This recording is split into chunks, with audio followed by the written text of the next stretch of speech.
And welcome to the OU baseball field here for today's game of the Oakland Golden Grizzlies versus the Northern Kentucky Norse. Drew Allison here with my partner Harjun Buttar, getting ready to go this one. Welcome in, Harj. Thank you for having me, and it's great to be with you, Drew.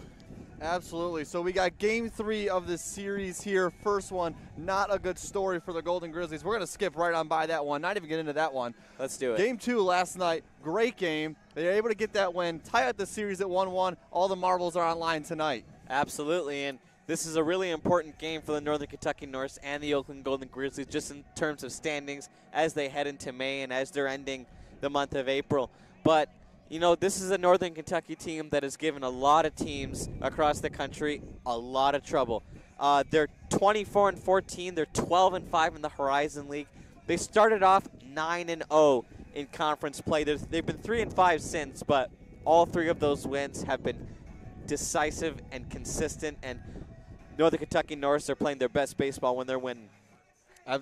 Absolutely, a team that can really mow you down on the mound, Absolutely. and they can also get the bats up there and get cracking. As we get started for this one, let's go through the starting lineups really quick. For Northern Kentucky, batting leadoff, Cleary Simpson, followed by Trayvon Moss.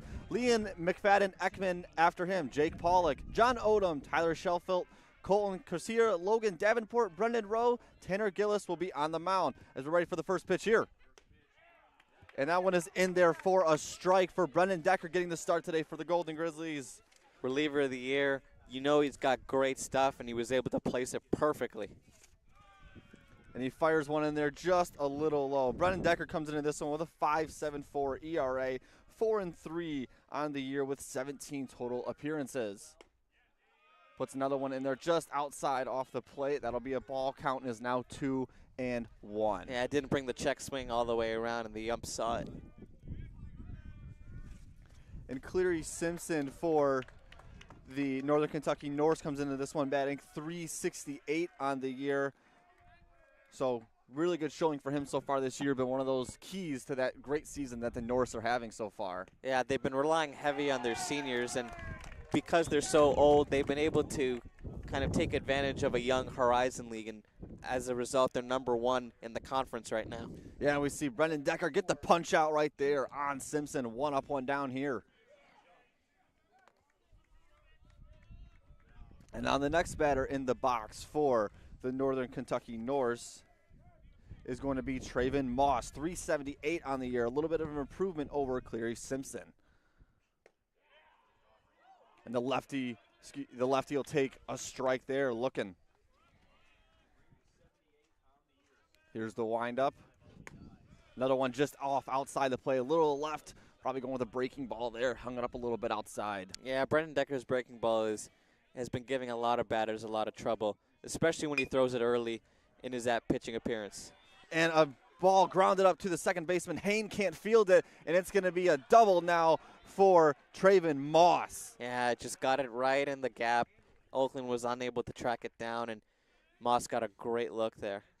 Yeah, Moss fired one up right to the second baseman and Hain. Hain, the diving attempt to get it, just couldn't get the glove on it cleanly, tipped it up, but Reggie Bussey able to come in from center field to make sure Moss did not get 3. Now up in the box is the cleanup hitter, Liam McFadden Ackman, batting .426 on the year. Really big power threat here. 15 home runs this year. The big righty will step in now.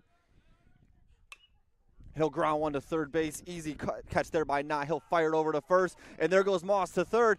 Throw to third, and they got it! Double play. Great job there by Nye to recognize where Liam McFadden Ackman was, because he's a hard guy to get out, Drew. Hard guy to get out. And then they got Trayvon Moss on the steal from second to third.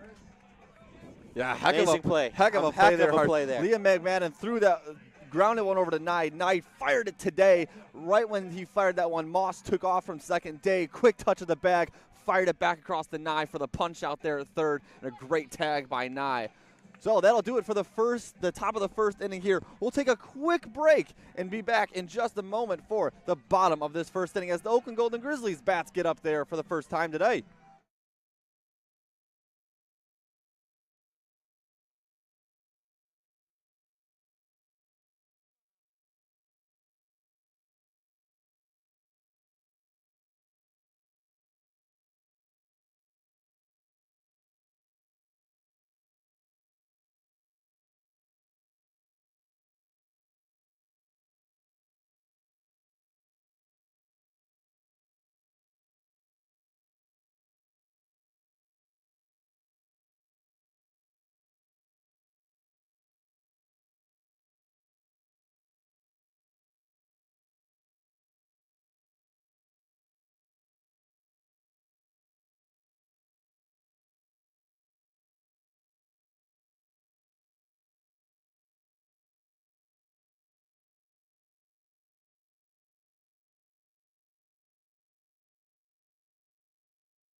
And welcome back to the Oakland University Golden Grizzly baseball field here as we get set for the bottom of this first inning. And leading off for the Golden Grizzlies is Reggie Bussey.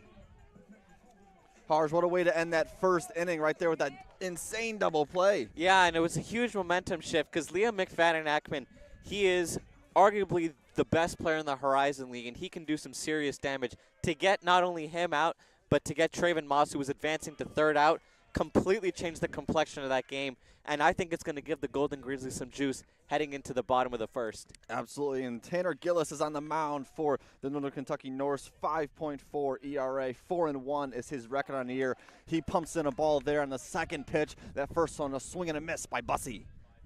Little change of the action there for Northern Kentucky Norse. Usually in the third game of a series, they go with Caden Ekman as their starter, but a little bit of a change at. And Bussey drills one out to left center, and an easy catch there for the center fielder in Shane Fell. Sorry to cut you off there, Harj. No, continue, please. No, all good. I mean, it's an interesting change of dynamic there because usually you see a guy like Ekman who pitches incredibly well, and now they're going with Gillis. I think they've seen something here, and I think they've seen something with this Golden Grizzlies offense that they wanted to change up their starting pitching rotation here and get Gillis on the mound early. Yeah, and we see that Gillis is obviously a righty as Longer tips one high in the air here, a mile high. Racing underneath it is the right fielder.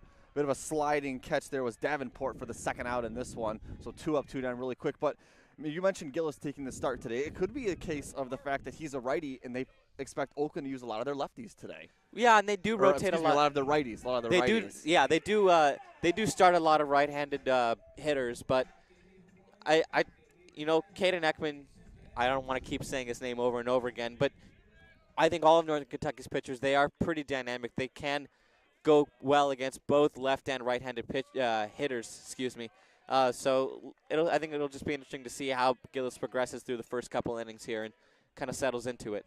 Absolutely. We see Gillis get up here and pump a strike down in on Aiden Orr. Aiden Orr coming into this one batting .337 as he'll take strike 2 looking. So Aiden Orr behind in the count early. 0-2 is the count here. And this inning could be just as quick as the top of the first was if he swings and misses on this third pitch here. And he's going to send one to the third baseman and Simpson. Simpson will fire it over to the first baseman and Ekman McFadden, and that is the inning. So 3 up, 3 down for both of these teams, and that'll do it for the first inning. Score is still 0-0 here at the OU baseball field. Drew and Harj will be back in a moment for the top of the second.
And welcome back to the Oakland University baseball field here in Rochester, Michigan.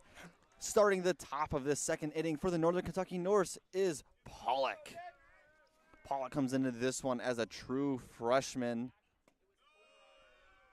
And he'll take a ball there. Jake Pollock batting .348 here. Another 300-plus hitter for the Northern Kentucky Norse. Their roster is full of them. Another one goes down low on Jake Pollock. So 2-0 is the count now for Brendan Decker on the mound. He'll fire another one down low, just inside, didn't clip the corner of that zone. So 3-0 is the count here. Yeah. Not a good start here if you are Decker. Just trying to settle into it a little bit, get that breaking ball going. And that's a strike there for Decker. There So we go. 3-1 the count now. Seems like he's trying to hit the inside of the strike zone. He keeps missing it, and especially in the last two of that 3-0 start, he was missing it real bad. Yeah, but he misses that one low as Pollock will take his first base.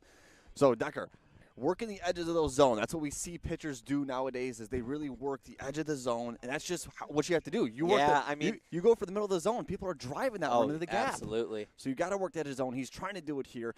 You expect a pitcher of his caliber, he'll settle in eventually. Well, credit to Pollock as a freshman having that level of composure against a veteran pitcher like Brandon Decker. Huge props to that guy. Absolutely. And then a little tip foul here to the third baseman. Nye, he'll fire it over today. Wait for the call, and he's out. So nice little sack bunt there. Absolutely. So runner advances to second. 1 out here. Yeah, you'll take that all day. Getting that out, you'd rather get that out than have a guy advance. Absolutely. So Pollock will move to second. Really good field there by Nye and send it over to Decker. It was a great bunt, actually, because he was almost safe. He was almost safe, yeah. About one step behind from the bag from being safe on that one. Got it shallow enough for Nye to make a really good decision. Nye was able to execute well. Absolutely. So Shane Fleet now steps in the batter's box here, the center fielder for the Norse. Shane Fleet, a senior, batting left.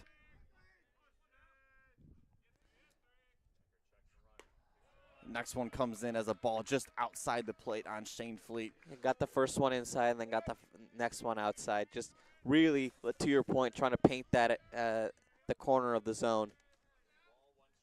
Signed another one in just outside the strike zone as well. So 2-1 is now the count on Shane Fleet.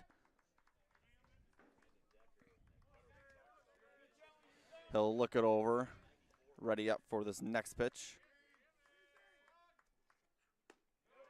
And that one will be another ball. So 3-1 the count once again for Decker up on the mound. Tyler Shanefleet comes into this one batting .331 for the Norse.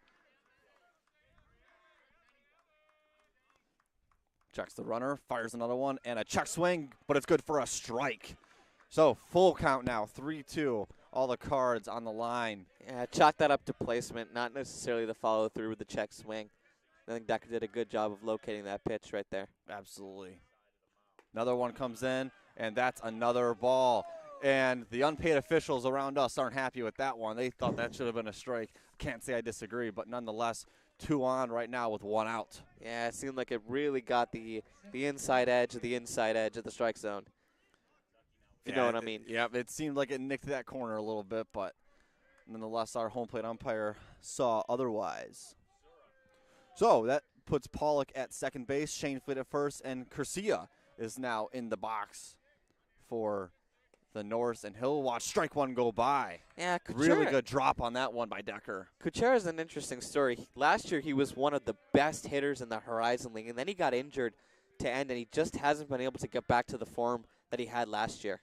And he'll foul one off here, so an 0-2 count now for Decker. But Kuchera, 222 on the year, like you said, drop off a little bit, but he's only played 10 games. So he hasn't been as much of a focal point, probably due to that injury that you mentioned, as you would have expected him to be. So still coming into his own, presumably this year. Yeah, but you'd think in April, by the time that you're in the horizon, or at least in the guts of your schedule, the tempering of the amount of games that you play would kind of taper off, and you're back to your normal routine and you're back to your normal schedule. But sure.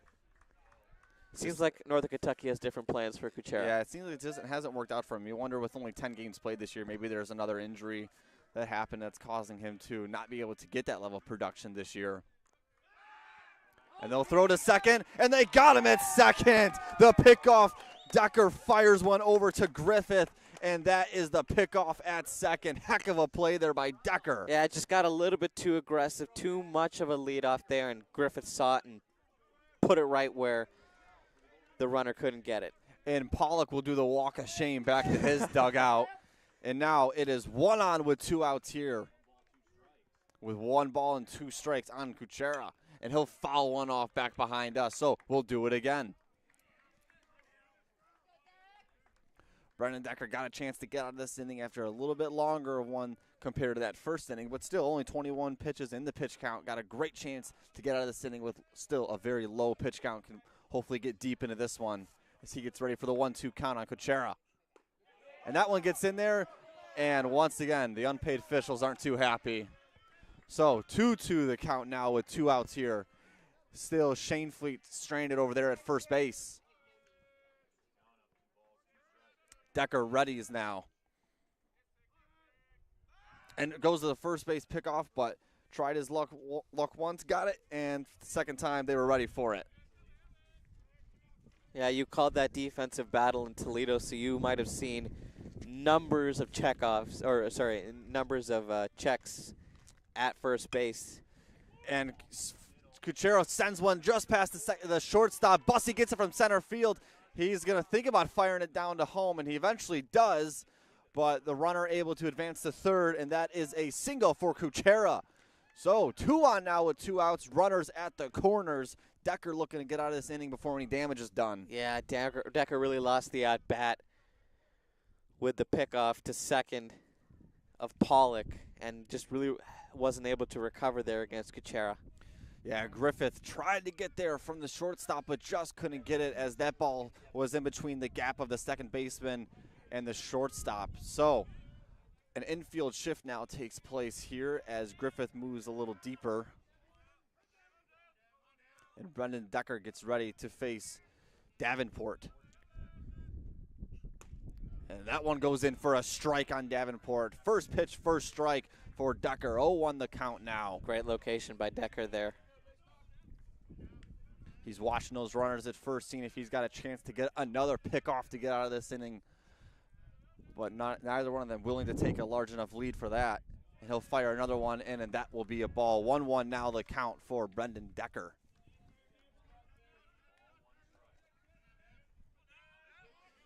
Davenport, the sophomore for the Northern Kentucky Norse, batting .280 this year with a .505 slug percentage. That one's in for a strike for Decker. Nice work there by Decker. Decker now 1 ball, 2 strikes, runners at the corners, 2 outs. Could end it here with this pitch and get the Oakland Golden Grizzly bats up.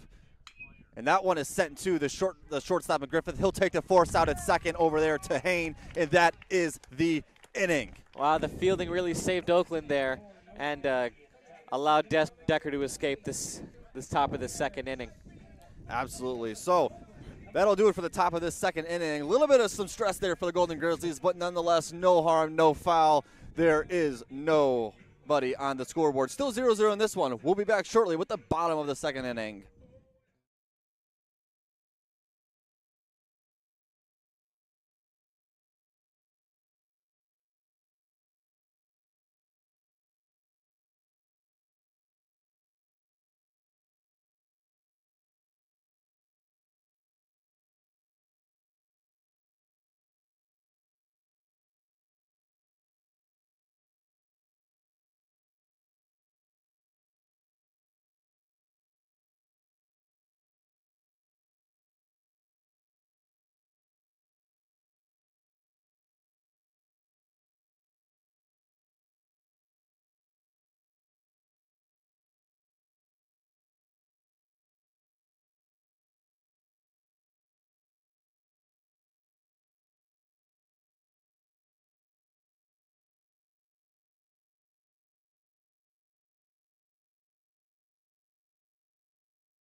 And welcome back to the Oakland University Golden Grizzly baseball field. Here getting set for the bottom of the second inning here as Brandon Nye, the junior, steps into the box for the Golden Grizzlies. He'll once again face Gillis. It was 3 up, 3 down last time for Gillis. Let's see if the Golden Grizzlies can get a little more contact on those bats today as Nye tips one foul here. 0-1 now the count for Brendan Nye. Looks like they're calling it a ball. Oh, maybe no tip then. Looked like he tipped it foul. Nye comes into this one batting .287 on the year. And he'll watch another ball go by. Really good take there by Nye. Yeah, he's a feast or famine hitter. But, you know, if you're Brandon Nye, you would have hoped that there would be guys on base for him to just drive home, because he does lead Oakland in home runs, and either he leads them or he's second. He's one of Oakland's leaders in home runs, and you know he can power at home. Absolutely, and Brandon Nye fights that one off foul. So 1-2 now. 2-1 the count here now, as we get started in the top of this second inning. Bottom of the second. Good job there by Brandon Nye to at least make a play on the ball and prevent it from just being a called strike. Yeah, but he'll watch that one go by for a strike, and the umpire calls a stoppage here, and he's telling the Northern Kentucky Norse bench to back up. They're too far out. Yeah, getting a little bit too antsy and too eager there. So we get set, ready to go. Back to action here. Nye still in the box with a 2-2 count now. Ball just goes down low, skims the dirt a little bit. Good stop there by the catcher and Pollock. So Gillis now with a full count on Nye, 3-2. We'll see what Nye has to offer in this one. Gillis readies, and that one is fought off foul by Nye. That one probably one that was going to be called a ball if he didn't swing at that, I think. A little low there, but nonetheless, we'll get a do-over here. Just a testament to his aggression. And the ball was attempted to be thrown into the bullpen, but it went off the cage, so a little bit of a delay there. Now we're ready to go. And Nye sends that one chopping foul as well. Looks like the wind picked it up a little bit. Probably would have stayed fair had the gusts not blown it left. Absolutely. So Nye will get another pitch in this at-bat here. Here comes the pitch, and then Nye tips that one foul, and that one looks like it goes off his leg a little bit as he picked up his leg and gimped, but he seems to be all right. So 3 consecutive fouls for Nye. He'll fix his arm pads, take a couple steps to try and walk that one off as he gets set for another pitch from Tanner Gillis. Now this is what the Golden Grizzlies needed to do, because that first inning, Tanner Gillis threw 7 pitches. Yeah, just extend his pitch count. Yep, and Nye fights another one off foul. This is just a never-ending at-bat. Just trying to get a hit.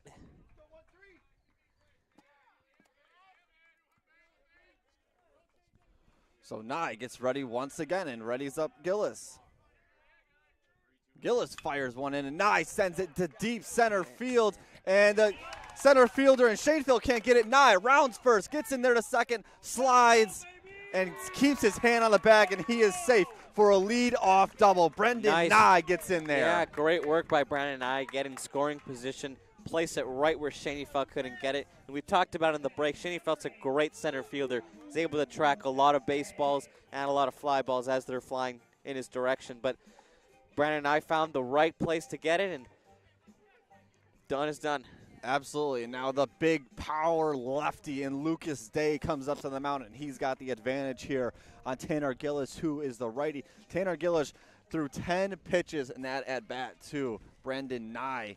So more pitches in one at-bat here in this inning at that at-bat than the whole first inning, as that first pitch goes down low for a ball. If you're Lucas Day, you're probably thinking hitting a deep one here, letting Brendan Nye round third. A sac fly, you know, you're out, but it gets you on the board. Yeah. Here comes the pitch, and Day fouls that one off back, fights that one off foul.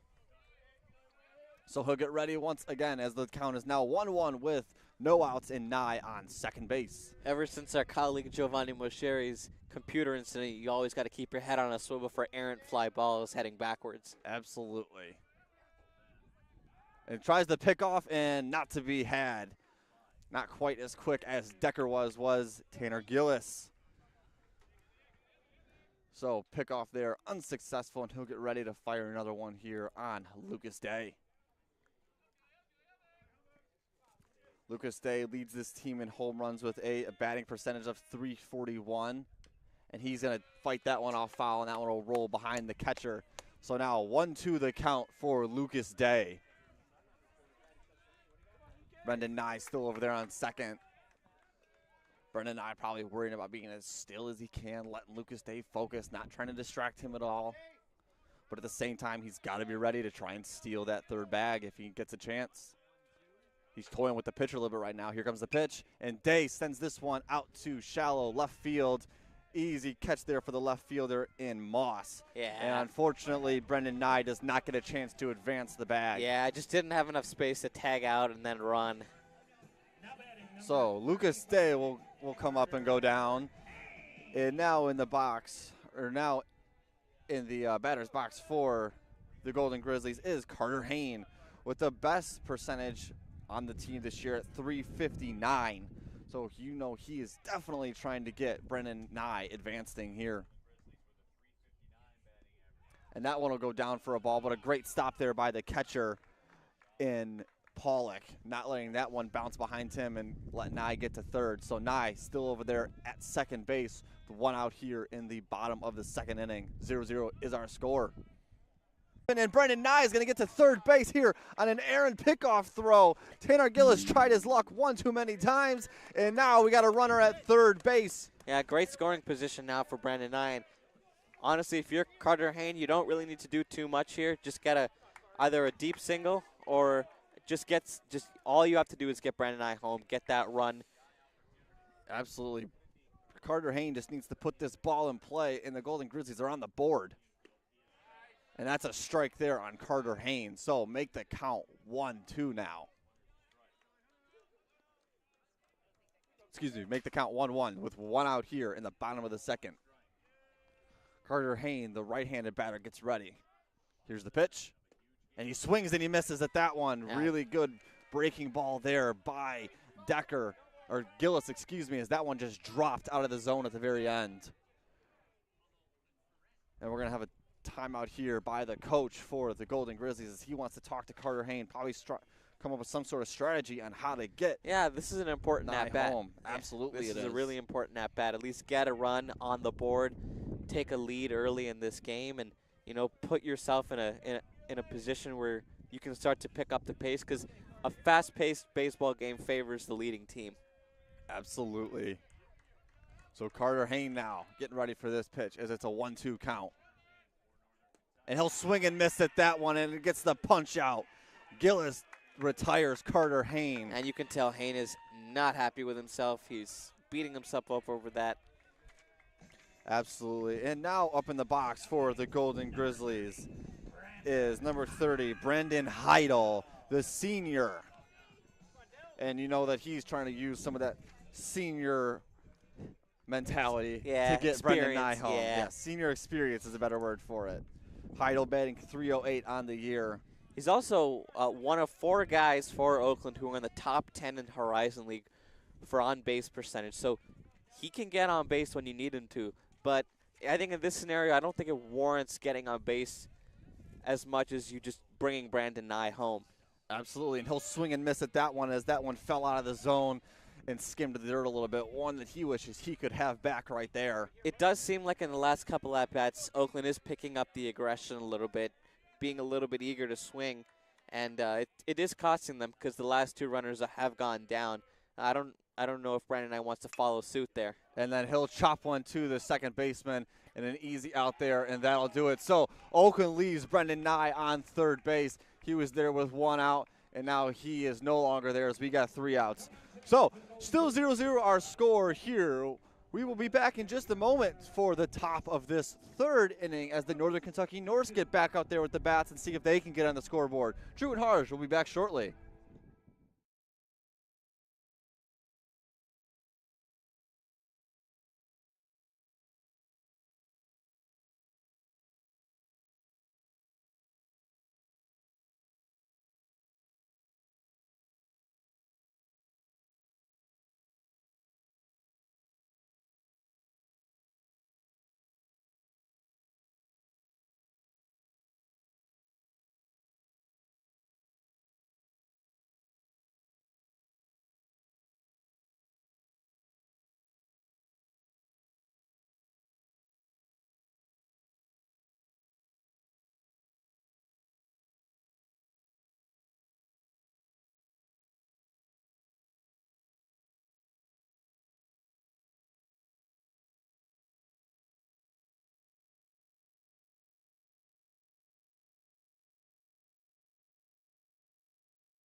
And welcome back to wonderful Rochester, Michigan, here on a beautiful yet chilly day as we have the Oakland Golden Grizzlies versus the Northern Kentucky Norse.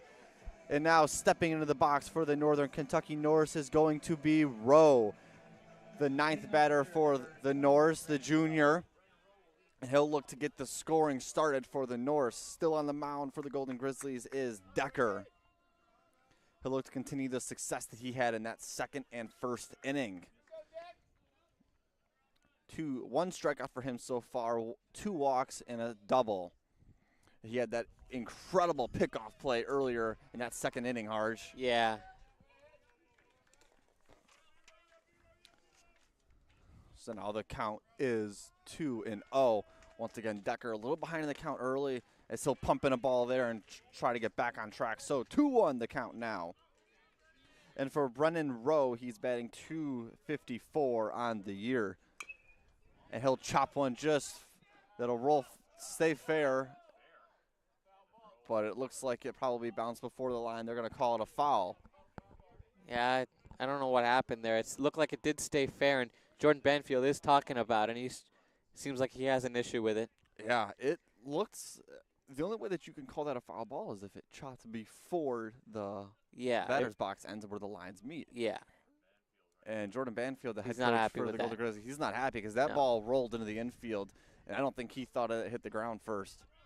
But nonetheless, we're going to play on here. So Brennan Rowe still in the box here for the Northern Kentucky Norse. And Brennan Decker will look it over now and get ready. Here's the windup. And then one chops right up to the second baseman. A little bit of a fumble there on the catch. Fires over Lucas Day, and that is 1 up, 1 down. Really good recovery there by the second baseman and Carter Hain. Yeah, nice job there by Hain. That's a really hard and difficult play to make, especially in high-level baseball. Swing it over to first with that speed is admirable. Yep, that ball, quite the little hopper. Hain trying to judge the bounce, unable to do it successfully, but nonetheless, his body was what stopped that ball, able to pick it up and fire over today for the out. First pitch here on Simpson, the leadoff hitter for the Norse, and that one is outside for a ball.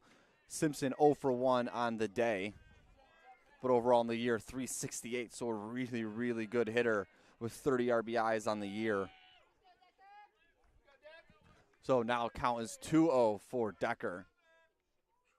And he gets one in there for another ball, a little bit high in the zone. Yeah, he's not really placing it the same way he was in the first inning, and he hasn't really been able to do so since. Yeah, and now that one's in go. for a strike. Brennan Decker so far, the second and third inning, he's getting behind in the count early, but then towards the end of the count, he's finding a way to get back in it. As that one is fouled off behind us, almost to the Oakland University arena, but nonetheless, no glass is broken. That one hits the grass softly. So Decker will get ready for this one. Full count now for Simpson. Here comes the pitch, and that one is sent to center field. Reggie Bussey got to move a couple feet, and an easy catch there for Bussey. So that makes 2 up, 2 down now for Decker. Yeah, this is becoming a defensive battle between these two teams. If you're Oakland, you are happy as a clam that this is a defensive game, considering how the first game went. And now all you're basically saying is just get those runs in. You had a great chance to do so with Brandon Nye. Now you just got to replicate that. But first things first, your defense has to get themselves out of this inning. Yep. And so Trayvon Moss now steps into the batter's box for the Northern Kentucky Norse. Trey Moss, the senior, 1 for 1 on the day. Trayvon Moss, 378 on the year, a really good hitter. Yeah, can't have the double that he hit in the first, again here in the third. Yeah, Trayvon Moss, the graduate out of Fort Wayne, Indiana. Concordia Lutheran was his former school. Surprised he didn't commit to Purdue Fort Wayne. Another Horizon League opponent of both of these teams. So now count 2-1 for Decker. He'll fire one, and that one is sent through the gap between the first baseman and second baseman by Trayvon Moss, and Longer had to come from right field to gather that one, and Moss gets over to first base. Yep. And now the big power hitter Big Poppy. for Northern Kentucky. Liam McFadden Ackman gets in the box. 426 is his average on the year. 15 home runs and 60 RBIs. An incredible slug percentage at 851. Well, let me tell you something about that batting average. It is not only number 1 in the Horizon League, it is also number 12 overall in college baseball. That's how efficiently and overall well Liam McFadden Ackman is hitting. Yeah, phenomenal player for the Northern Kentucky Norse and company. And he'll take a strike on the first pitch by Decker. Decker tries to get the pickoff over at first, but Moss is able to get back there in time. So once again, these pitchers really working those pickoffs. Really working those pickoffs. Only one of them's worked, but it's not so much that they're trying to get the out, more that they're just making sure that they're staying in check as McFadden Ackman fouls one off here. Looked like it may have hit his foot, but nonetheless, he appears to be okay. So an 0-2 count now with 2 outs here in the top of the third for Decker. Now, when Brian Decker came in relief for Shea McLendon yesterday, he had to face Liam McFadden Ackman, I believe, twice. And coming into that at-bat, Liam McFadden Ackman was 3 for 3, and Brandon Decker did a good job of controlling him and blanked him in the second in both of his final 5 at-bats. Yeah, and once again, he'll go for the pickoff there to make sure that Moss knows that Decker is watching him. So McFadden Ackman once again still here at the plate. 2 strikes in this count. No balls and 2 outs here in the top of the third. Here comes the pitch, and that one outside, and a really, really good stop there by Heidel. Make sure that one didn't hit the backstop, and Moss still stranded over there at first base. Yeah, couldn't frame it well, so we had to make a last-ditch effort. So once again, Decker will look this over. Nods his head up and down. Here he goes.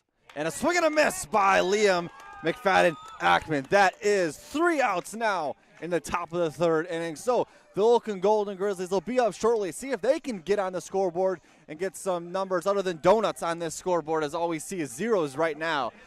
We'll be right back shortly with the bottom of this third inning to see if the Golden Grizzlies can get something rolling.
Welcome back to Oakland Golden Grizzlies baseball here on 88.3 FM WXOU. It's the bottom of the third. Donuts for both the Grizzlies and the Norse taking over right now for play-by-play while Drew had to take care of some business.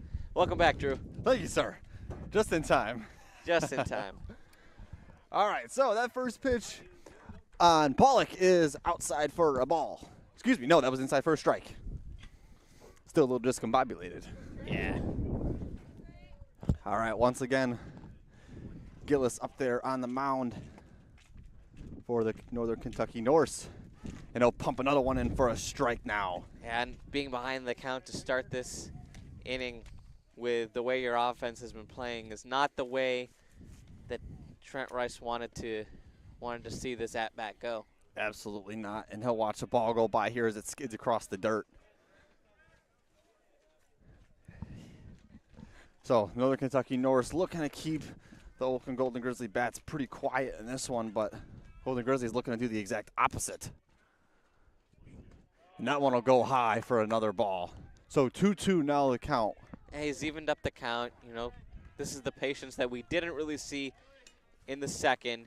That, you know, seems like Jordan Banfield told his hitters, let's play with a little bit more patience here, and let's not swing at everything. Yep, and that one will bounce in the zone as we now have a full count here. So what was once an 0-2 count is now a 3-2 count.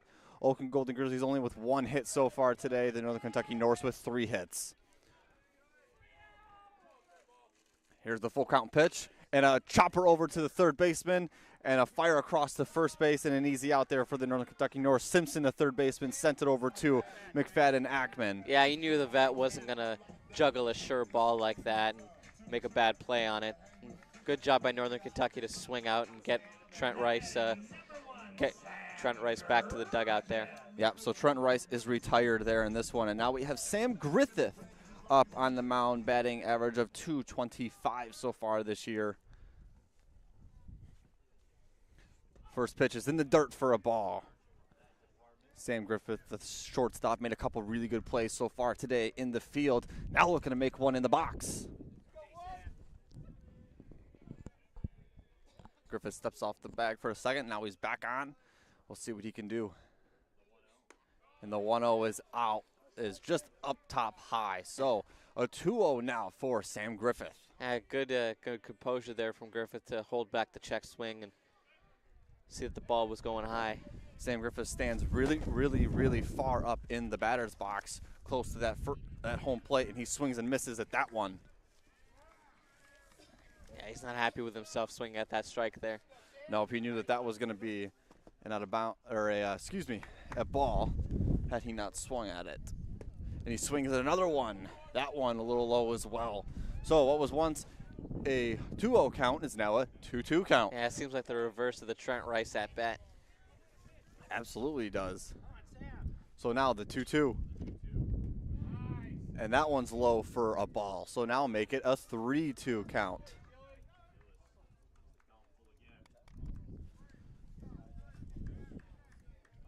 So Sam Griffith now looking to get the bats cracking for the Golden Grizzlies. It still chopped that one foul, fought off. So we'll do it again. Sam Griffith hanging in there, trying to get something going now. We'll see if he can do something here. So now the 3-2. And that one's low for a ball. Sam Griffith, take your base. Golden Grizzlies have a runner on here. Kept your composure. That's good things happen, right, Drew? Absolutely. Yeah. So now returning to the plate, the leadoff hitter, Reggie Bussey. Yeah, Reggie Bussey was the 9-hitter last year. As a freshman, he was to break a starting lineup like this at Oakland with the number of seniors that they had last year is incredible. And I think his performance in fall ball and his performance over the winter got him a leadoff position in Jordan Banfield's hitting order. Absolutely. Reggie Bussey, the center fielder on this team, a terrific fielder. So Yeah. Excuse me, go ahead. No, made that spectacular save yesterday with a near homer that Northern Kentucky hit closer to the end of the game that Lowinger almost dropped and almost got an extra base hit there that Reggie Bussey just picked up with his glove, and it was magical. It was highway robbery. Lowinger jumping over the wall, tipped that ball back into play, and then Reggie Bussey with the diving catch to scoop that one up off the ground. And now we have a mound visit here for the Northern Kentucky Norse. Reggie Bussey, a terrific fielder, and if you haven't seen that play, you can go on any of the Oakland social media. I'm sure you'll find it, and if not, I would not be surprised if we see that one on SportsCenter. And I wouldn't be, I wouldn't be surprised if we saw that on SportsCenter, especially with the covers that Oakland got during the NCAA tournament. You'd think that they'd get more recognition for plays that happened at Oakland Blacktop University. Barbershop started it all, and then it only continued with Jack Golke's incredible magical game. Absolutely. And then some great media reviews or media interviews afterwards, and it was quite the outing for the Golden Grizzlies social media during that time. It was an attempted pickoff here, is not to be had, and Griffith will stay on first base. So Bussey now here, 1-0 is the count on Reggie Bussey. The 1-0. And that one's high for another ball. So 2-0 now the count for Reggie Bussey. And all of a sudden it seems that Tanner Gillis might be a little phased and isn't able to fire those pitches in and hit the corner of the zone like he once was. The 2-0. And that one's low on Reggie Bussey now. So Reggie Bussey 3-0, far ahead in this count. And Griffith over there at first base waiting for Reggie Bussey to put one in play for him to get to second. And Gillis is just keeps taking himself deeper and deeper in this at-bat. And that one is high. Reggie Bussey, take your base. Back-to-back walks for Tanner Gillis. The Oakland Grizzlies have 2 on with 1 out. Once again, they have a runner in scoring position. Last time they had this, it didn't end the way they wanted it to. We'll see if the next batter now, John Launger, batting second for this team, can get one of these guys advanced. Had a phenomenal game 2 against Purdue Fort Wayne. Hit 2 crazy doubles that advanced Oakland's runners and drove a lot of runs in. RBI count basically doubled in that game. Absolutely, and Launger, the Oakland Golden Grizzlies still struggling with the bats a little bit. Only 1 hit so far in this one as both runners go for the steal. Fire down to second, and Bussey's in there safe. And thought about going to home now, yeah, but the Golden Grizzlies didn't want to risk it with a little bit of a wild throw there by Pollock, and the second baseman and Odom couldn't field it cleanly. And so some of the fans here wanted them to send Griffith home, but he stayed on third. The fumblerooski by the second baseman just wasn't deep enough to warrant Griffith and Reggie advancing. Now we have 2 on, both in scoring position with 1 out here. Launger up there, really deep stance. And he'll chop one foul just over to third base, and that one will be a foul. Yeah, you saw Cleary Simpson really trying to go for the foul out there and just couldn't get it. Yeah, Launger digging really deep into this turf here, trying to get as low as he can and just chop one around on the ground. Yeah. The one thing you can't do here is you cannot get yourself into a double play that'll end this inning. And that one will be high on Launger. So 1 ball, 2 strikes here, 1 out in the bottom of this third inning. 0-0 still on the scoreboard. Nothing but a bunch of donuts up there. And here comes the 1-2. And that one is fought off foul by Launger. One that he probably wishes he took instead of swinging it. That was a really low pitch. It looked low. It looked like it was going to be ball all day. But nonetheless, Launger remains in the batter's box here, working those hips really, really low, trying to get underneath something, hopefully foul it up, send it out to the deep outfield. And that one bounces along the ground. And we'll have a 2-2 count now for Launger. He'll step out of the box and take a little bit of some practice chip swings. Yeah, we spoke to Launger a couple days ago, and one thing he was saying was his bread and butter is, hunting those fastballs. So it's kind of surprising to see him swing at these off-speed pitches, but that last one seemed like he's getting back to what he usually does and hunting those fastballs. And he's going to send one out to the gap in right center field, and a diving catch by the right fielder. And it looks like the Golden Grizzlies were able to get at least 1 tag up, and home comes Griffith. An incredible catch by the right fielder in Moss. Yeah, just had he's still on the ground. Just had to stretch his body out to save that one. I think he's putting his body on the line there. Yeah, and here comes the medical staff. I think that when he fell, he probably fell on his shoulder or something, and it most likely didn't feel good. Yeah, coming from experience, having a lot of falling on the shoulder problems, it's not something you ever want to see. No, and he's going to roll his way up to his feet now. But what a grab back there by Moss. Man, full extension, glove out. Traven Moss able to pick that one up, and Reggie Bussey unfortunately stranded over there at second still. I think that it looked like he had gotten about half of the way, and then he ran back across. Yeah, and by the time he was there, he didn't have the time. No, yeah. he was too far in. I don't think anybody thought that ball was going to get down. So an incredible play back there by Moss, and he's still being looked at by the training staff. So as Reggie Bussey talks it over with his third base coach here,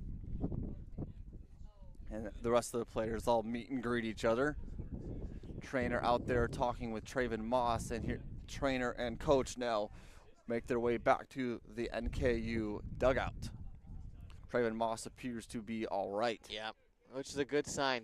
Never want to see anyone go down with a shoulder problem. Absolutely, and we don't want to spectate or suspect what it might be, but shoulder problem would be most applicable in that sort of situation where you're laying out like that. It was just the way he fell. It also could just be the wind knocked out of him, landed on his arm, wind goes out. But if the wind did get knocked out of him, still great job to hold on to that ball. And now we have... That's called commitment to the bit, Drew. Absolutely. And now we have Aiden Orr stepping in the box for the Oakland Golden Grizzlies. The cleanup hitter batting .337 on the year. Aiden Orr 0 for 1 today so far in his at-bats. And Tanner Gillis has reached a pitch count now of 48. But the Oakland Golden Grizzlies are up now in this one, 1-0 on the Northern Kentucky Norse. And that one's low for a ball on Aiden Orr. Raji Bussey still over there at second, dancing around a little bit. One of the fastest guys on this team, possibly the fastest guy. You know that if that ball's in play, he is going. Dancing over there a little bit at second still. And that one, swing and a miss by Aiden Orr. Gillis pumps in a breaking ball. I think he caught the tip of it with, or he was trying to catch the tip of the ball with the outside of his bat, just couldn't get the contact. Gillis looks over there at second base. Here's the 1-0. And that one is a bouncer for the catcher in Pollock to field. And you can tell Reggie Bussey really wants to advance to third there, getting really jumpy. He sure is. So now the 2-1 count. 2 outs here in the bottom of the third, excuse me. And that one is fought off foul by Aiden Orr.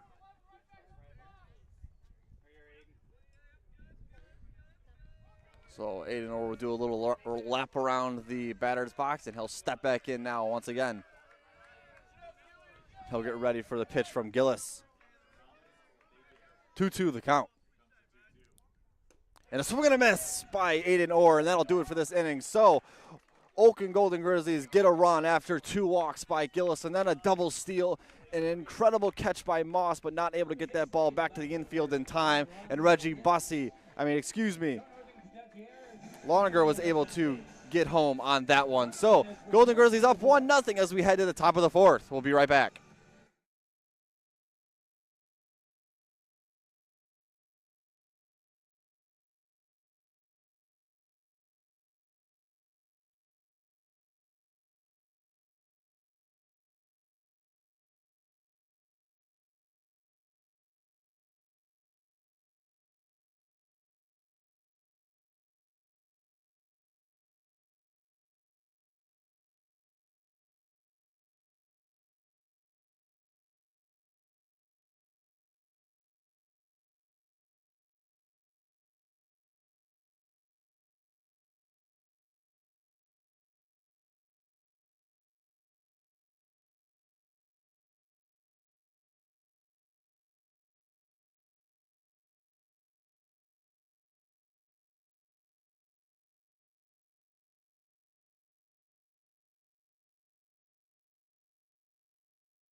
And welcome back to the Oakland Golden Grizzly baseball field as we have Pollock, the freshman for the Northern Kentucky North, stepping into the batter's box. Here's the pitch, and that one is in there for a strike. Brendan Decker continues his march on this one in his great footprint of shutout innings so far. 3 innings pitched, 3 shutouts, 3 hits given up, 2 strikeouts though for him.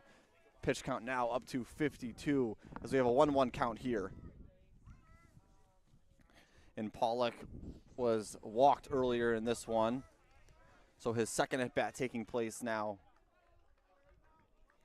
The batter that Brendan Decker has had the most trouble with so far has been Trayvon Moss with 2 hits on 2 at-bats. Ooh. And seemed like I got hit with that one.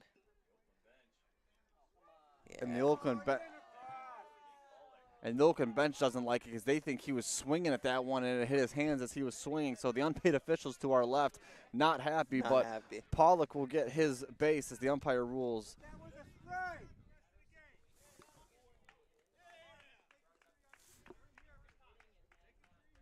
And now we have the first base umpire and the Oakland bench going back and forth at it, disagreeing. So coaches for the Oakland Golden Grizzlies not too happy right now with the rules that they're placing on this one, but nonetheless we're forced to play on here as Pollock is now over there at first base due to a hit by pitch. So Brendan Decker now facing Odom, and he'll pump one in for a ball on the inside. He had to do the little Michael Jackson moonwalk to get out of the way. Yeah, and then it looks like Pollock had to do a little bit of Matthew McConaughey acting to sell that hit by pitch right there. So now we have a 2-0 count, and we're going to have a mound visit by the catcher here, Heidel. He'll go over there and talk to Brendan Decker. Yeah, just trying to get Brendan Decker in the right headspace after hitting Pollock with the pitch. And hitting, in air quotes.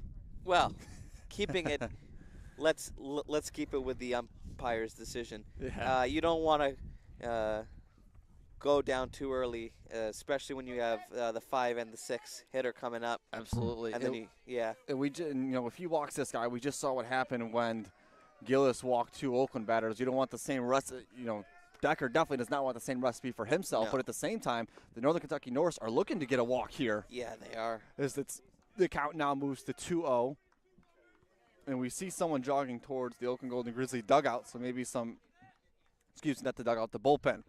So we see some possible action going to be taking place over there in the bullpen as a catcher, a coach, a pitcher. Looks like they're all heading that way. Yeah, coming up a reliever here, but with the way Brandon Decker's pitching right now, I think it's probably the former. Absolutely, and that one is fought off foul. So 2-2 is the count here on Odom. John Odom, 362 on the year, 0-0 on the day though due to that first walk. And he had the sac bunt in the second inning that really put Northern Kentucky over the top. So the 2-2 now, and it's in there for a ball. Looked like it could have been a strike, if I do say so, Harj. Brendan Decker's really trying to get that corner, and he just keeps either hitting it right on the money or missing it completely. And there's a fly out to right field. Coming underneath it is Rice, and that's an easy retirement now. So 2 up, 1 down, 1 on first, 1 out. Yeah, it seemed like Pollock wanted to go to second, but I just think the judgment call was he didn't have enough space to get to second with the way that Oakland was positioned to make the catch. Yeah, absolutely not. I mean, Rice was standing right underneath that. There's no way that Pollock could get to second by the time Rice could fire that one in there. Rice would have just probably swung it out to Hain really quickly. Absolutely. And so now Tyler Shaneyfelt, excuse me, center fielder for the Northern Kentucky Norse. Yeah, he flashed bunt there for a second, and then pulled it back quickly. And once again, we see Decker getting behind the count here. 2-0 now is the count, but he's been able to get behind these counts, and then he fights his way back. Yeah, I chalk it up to veteran experience, chalk it up to his immense talent.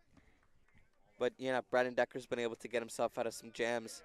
And he's starting to do it here already. So 2-1 now the count as he fires that one home for a strike. Really good breaking ball there for Decker.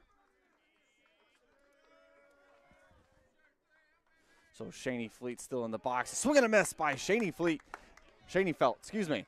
And that'll be a 2-2 now count for Decker with 1 out here. Runner on first is still Pollock. Yeah, you saw Shaneyfelt kept his composure in the second, got the walk. But seems like he's trying to up the aggressiveness, especially with Pollock on first. Yep, and he's going to send that one just past the third baseman. And Nyes, that one will get out to the left field. And the left fielder, Loninger, will fire that one into third base and not allow an advancement of Pollock to third. So Pollock over there at second base. Shaneyfelt takes a outfield single.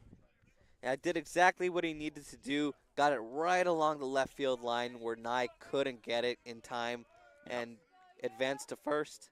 The left-handed hitter sends that one the opposite way down the third baseline, just out of the outstretched glove of Brendan Nye. And now we see Kuchera in the box. Yeah, if you're Brennan Decker at this stage with Kuchera in the batter's box, you wanted to get that out.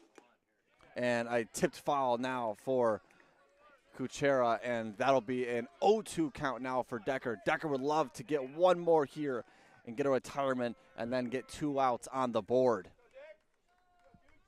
Would really do a lot for his confidence as well. Absolutely. So the 0-2. And that one outside, looking to try and bait him and get him chasing, but Kuchera too smart for that one. Yeah, didn't go. These seniors from Northern Kentucky, we saw it last year when they were juniors, not easily fooled by outside pitches. Absolutely. So Kuchera still in the box now, as he'll send one just over to the third baseman's head and Nye, and they're going to send Pollock home. Throw comes in from left field, and Pollock easily in there to tie this game. So now we are tied in this one. Yeah, this is the power of Northern Kentucky's offense. They can just spring out from nowhere and get on a real hot streak, and it's going to be really, really tough, and it's going to be a task that Brennan Decker needs to take seriously in order to cool them down. Absolutely. So now we see Davenport and Logan Davenport step into the batter's box, batting .280, still only 1 out here, and once again 2 on, second and first. At second base is Shaney Feld, at first base is Kuchera. And that one's in there for a strike by Decker. Really great pitch by him. And Kuchera got that RBI single, and that makes him 2 for 2 on the day. Davenport 0 for 1 on the day, and he'll send one in the gap between the second baseman and first baseman. Coming to get it is the right fielder and Rice. Coming home is Shane. And the third, he's out. Coming home was Shaney Felt. Kuchera tried to get all the way to third, but the tag by Nye was there in time. But nonetheless, the Northern Kentucky Norse have taken a lead in this one, 2-1. Yeah, it seems like Brandon Decker seems to get on a good start, especially with the last 3 at-bats. He gets on a good start, gets them down, and puts them in a corner, and then all of a sudden they power out a hit right in the gap where Oakland isn't dedicating their personnel, and Northern Kentucky just continues to advance their runners and get on base. Absolutely. And so now Decker finds himself in a bit of a hole, and that one is chopped foul. That one looks like it went off his foot as he takes a couple little ginger limps. A little bit of some stretching now. Those are always a good little stinger. The best way to describe that, if you've never felt that, is imagine when you're like 9 years old playing on the playground at recess. You're running up those metal stairs on a playscape, and then whoop, you slip, and your shin just smacks those metal staircases. That is it's tough. Yes, that is one of the most painful things I've ever felt in my life. And a ball hitting off your shin or your toe like that, it hurts as well. As that one is sent to the second base, the shortstop, and he can't field it. And no play will be attempted here, as an error will be done by Griffith. The shortstop could not field it, and that'll be a reached error for Rowe.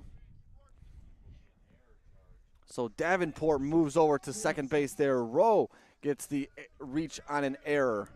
Yeah, it just seems like Oakland had a really good hold on this inning, and then all of a sudden Northern Kentucky just came out of nowhere. And now we're at the top of the order. This is where Northern Kentucky's beef, and this is where the brass comes out to play. Absolutely. Decker pumps one in for a strike there on the 0-0 count.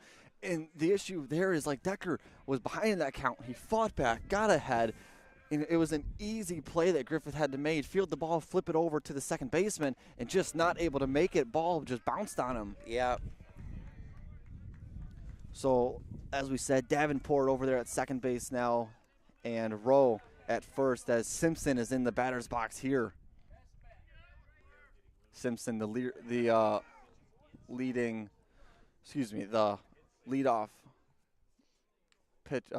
batter, and now we see it looks like he got hit by the pitch. Yep.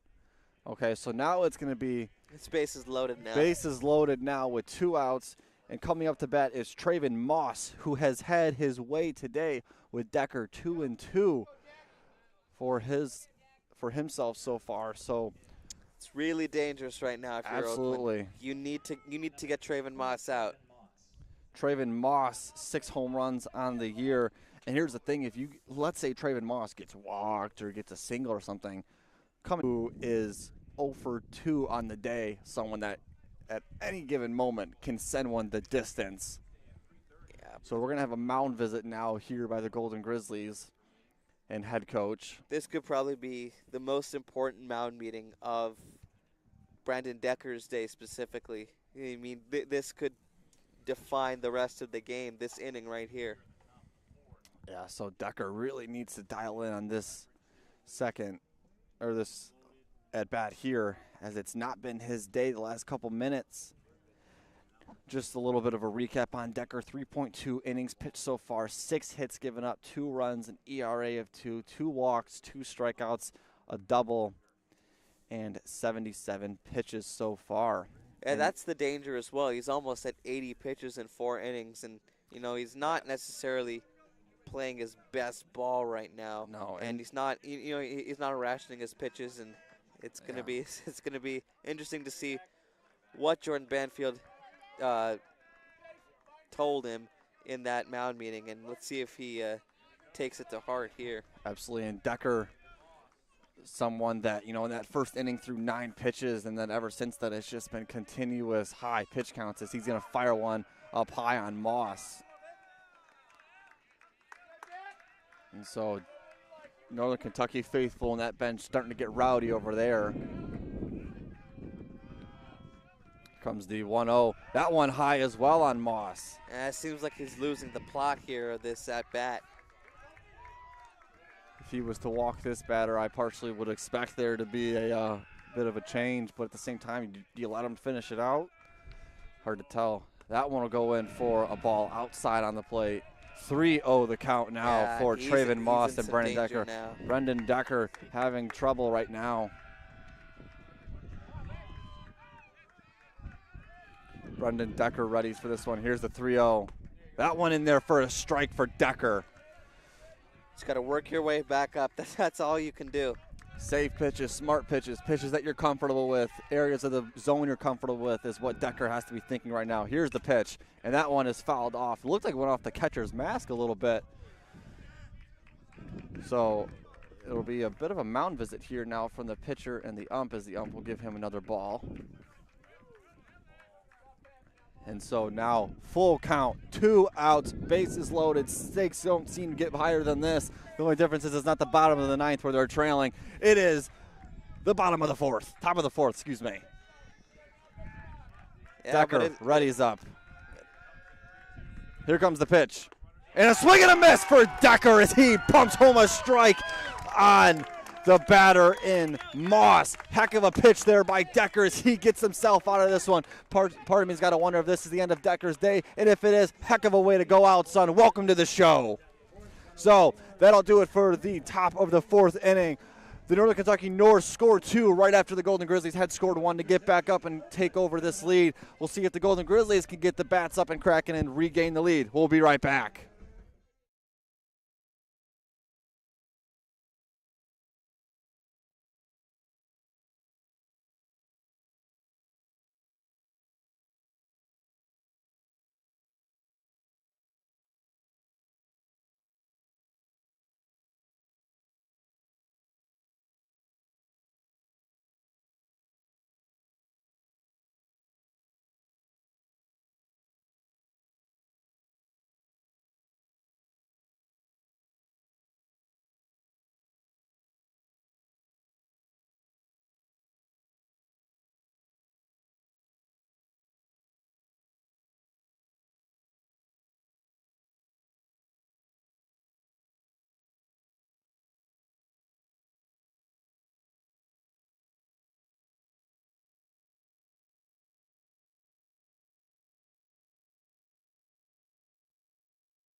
And welcome back to the Oakland University Golden Grizzly baseball field.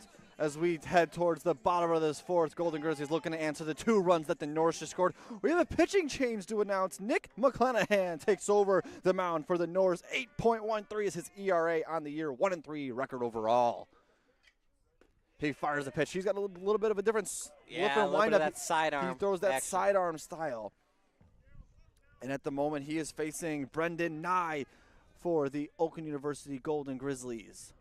Nye 1-for-1 on the day in his plate appearances. He's going to send this one high, foul. Racing underneath it is the right fielder. Not able to get there in time as that one will go into the bullpen. So Nye will make his way all the way back over here to the plate, and he'll try and do it again. So 1 ball, 1 strike now for Nye. And Tanner Gillis pitched those first 3 innings, giving up only 1 hit, 1 run, 1 ERA, 2 strikeouts, and 2 bases given up on walks. So a great job there by Gillis, and only 56 pitches thrown. So you wonder if they're trying to maybe save him a little bit with taking him out of the game at 56 pitches thrown, Harj. Yeah, I mean, he didn't really have the greatest end to the third inning. He did have a lot of batters on base for Oakland.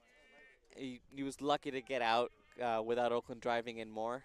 But, I don't think that there was an intention to have him pitch more than, 4 or 5 innings. Usually you have, like, your dedicated starters pitch close to 6, maybe 7 if they're feeling it. But yep, and Nye will ground ball this one over the shortstop, fired across for the easy out. That shortstop being Rowe, and sending over to McFadden Ackman. Yeah, the thing with Oakland right now is they are getting contact with the ball. They're just not getting it in the gaps like Northern Kentucky is, because Northern Kentucky has 6 hits. If you were to watch this game without any stats, you'd be like, well, Oakland's getting what they need to do. They are getting their contacts, but they're just not getting it in the gap.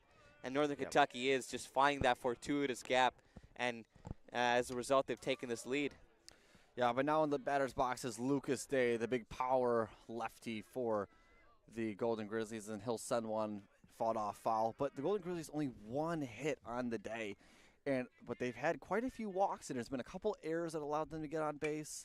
As Lucas Day will fight off another one foul here, they'll go back behind us. But once again, the Golden Grizzlies got those. The reason they have that run is because of 2 walks. 2 walks, and then 2 steals. And then a sac fly. So they've had their way a little bit, but it's been a bit of a struggle to get batters on base due to hits. As Lucas Day sends one deep here to left field. Racing back to get it is Moss, and he makes a leaping catch to secure that one, and Lucas Day is retired. Make that 2 up and 2 down for McClanahan, excuse me. And if you're Oakland's offense, with the way your defense just played and with the way that you barely escaped the top of the 4th with 2, and you know that Northern Kentucky's offense can continue to get hot and, drive in a spark at any moment, you don't want to give them the momentum back quickly. Absolutely. And Carter Hayne now comes up, but due up for the Northern Kentucky Norse is McFadden, Ackman, Pollock, and Odom, all 3 really good batters, and especially Pollock and McFadden Ackman. Yeah, especially today. Absolutely. Pollock has had a pretty good game. One of the runs scored by Pollock earlier, as Hayne takes another pitch here, low for a ball. So make that a 2-1 count, excuse me. I call it strike there. Oh, 1-1 count. Did not see the pump of the fist by the umpire. But that's why we got 4 eyes here, as that one is flipped up into the gap. And a great shot there by Hayne, as we've got 1 on here with 2 outs now, as Hayne gets a single. Was able to get that one over the head of Rowe, the shortstop, and just shy of Moss and Schoenfeld. As Brendan Heidel steps into the batter's box now here, probably going to look to advance Hayne some way, somehow. You wonder if Hayne is going to think about stealing second. Well, I agree. I think that there might be a call by Jordan Banfield to at least advance Hayne, but I don't think that's the move here, because, I mean, you have 2 outs and you are on a wire's edge. So you do just want to get Heidel on base and advance Hain to second. I think that's your primary move for right now. An attempted pickoff, a close one, but Hain, able to get back there in time. So now the pitcher in McClanahan readies up. Here's the pitch. That one in there for a strike. Make the count 1-2 now on Heidel. That one a little low, but nonetheless, umpire says it caught part of the zone.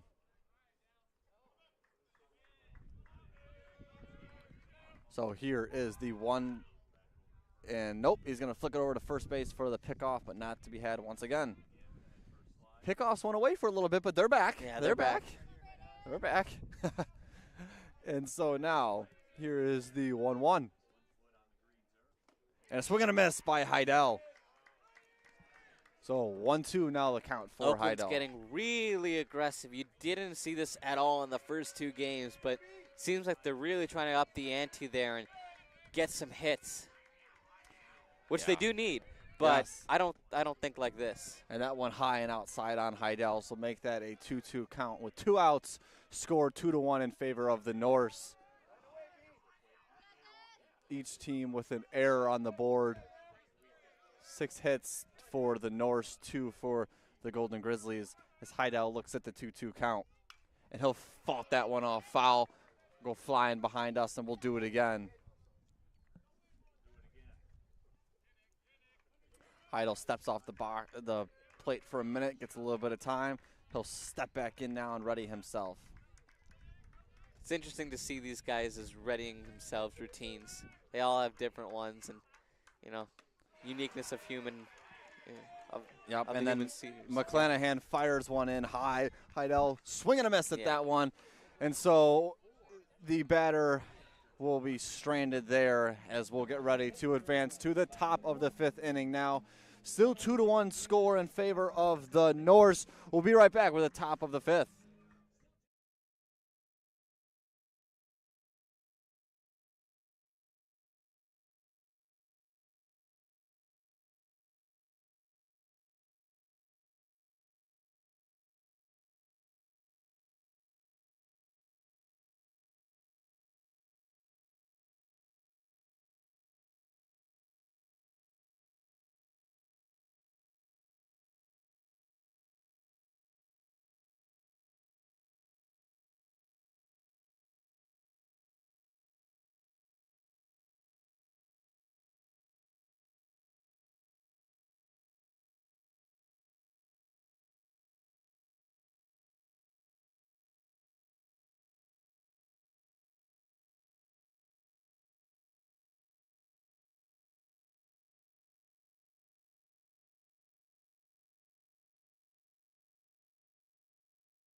And welcome back to the OU baseball field here in Rochester, Michigan, as we get set to kick off the top of this 5th inning. A little bit of a recap of the last 2 innings. The Golden Grizzlies scored 1 in the bottom of the 3rd, but then it was answered in the top of the 4th by the Northern Kentucky Norse. And Brandon Decker, still remains on the mound even after his struggles in that inning. Assuming to probably give him hopefully one more. Very high pitch count, though, for Decker. 83 so far, and he's pitched already in this series as well. He fires in 2 quick balls now against McFadden Ackman. So behind the count once again is Decker. He readies up really quickly here and fires another one in down low for a strike as it clips the corner. So 2-1 now the count on McFadden-Ackman. It is really important that you don't let McFadden-Ackman get contact on this ball. And that one in there for a strike as well. 2-1 the count now for Brandon Decker facing McFadden-Ackman, trying to retire one of the best hitters, not just in the Horizon League, but in the country as well. And that one's fought off foul by McFadden-Ackman. That'll go foul behind the Northern Kentucky dugout. McFadden-Ackman, though, hasn't had his way so far today with Decker, as he's 0 for 2, and he struggled with him earlier in this series as well. But nonetheless, Moss and Kuchera have had their way. Here's the next pitch, and that one is grounded over to third base. It'll roll foul, though. So another one fought off foul by McFadden-Ackman, really working that pitch count on Decker. 2-2 the count here, no outs, top of the fifth, 2-1 the score in favor of the Norse. McFadden-Ackman will step into the batter's box now and get ready for this next pitch by Decker. Decker readies up on the mound. Here's the 2-2. And that one is grounded up. Hits the glove of Decker. Decker throws it over to first. And a bit of a grounder hopper. And Day not able to field that one. And we'll have another error as McFadden-Ackman will reach here. That's the second error that Oakland has committed in the last 2 innings. But they could have easily gotten for outs.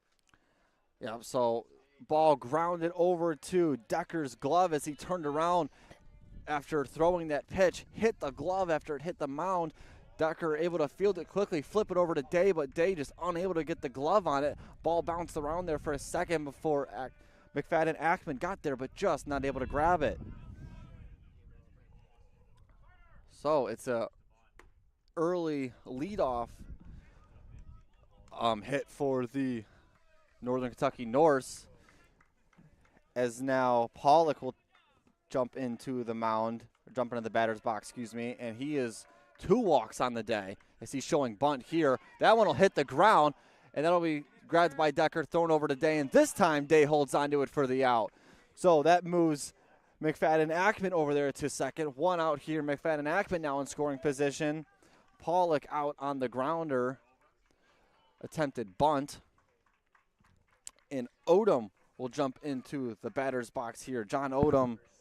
Yeah, it seemed like he was caught by surprise there with that bunt. I don't think he was ready for it and got a little bit of a slow start. It had a very funny bounce for a bunt, though. It basically jumped to the ground right in front of them.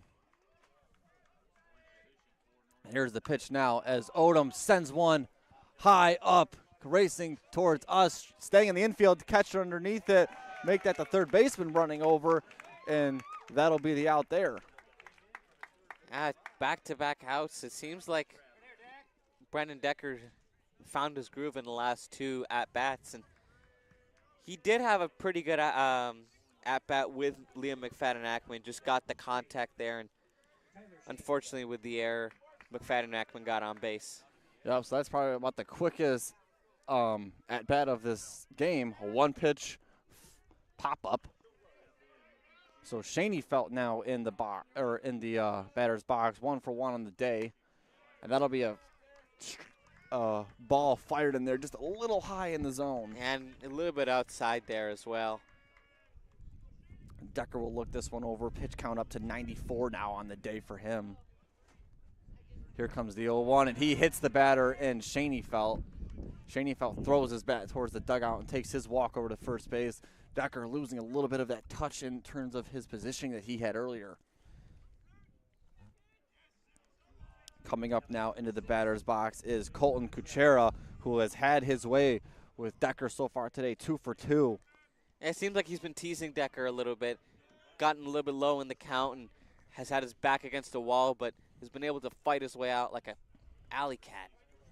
Absolutely. And now, it'll be a 2 out at the moment, 2 on, 1 in scoring position. And this inning could have been over if it wasn't due to that error. So Decker will look this one over. Takes a breath, looks over to second, and here's the pitch. And Kuchera fights that one off foul back behind us. So 0-1 now the count on Kuchera. Kuchera has also caused some really long at-bats for Decker. And he's really contributed to some of that long pitch count that we see Decker have. It's a testament to Colton Kuchera and just who he is as a person, his work ethic. In an interview with Dizzy Payton, he was talking specifically about Colton Kuchera and how hard he works and how hard he has worked to get back in this Northern Kentucky lineup. Absolutely, and Colton Kuchera making noise today so far, 2 for 2, showing him that he should be in that lineup as he fights another one off foul. So the 0-2 count now with 2 outs and 2 on. At least with more regularity, and I think he might get a little bit of a higher nod in the next series. And that one a little high and a little outside on Kuchera. Yeah, just trying to test him a little bit. So Decker will look over at his wristband and think about what he's going to do on this next pitch. Kuchera readies up. Here's the 0-2. Excuse me, 1-2. And that's a strike in and out. See ya later. As the Golden Grizzlies get out of this one once again, stranding runners in scoring position. Brandon Decker, another good inning, but unfortunately an error ruined his possibility to have a no-hit inning as Lucas State couldn't field it over there at first base. So we'll take a break, and we'll be back shortly with the bottom of this 5th inning. Drew and Harj will be back.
And welcome back to the Oakland University Golden Grizzly baseball field. Drew Allison, Harjun. Grizzlies gets an early leadoff walk for Rice.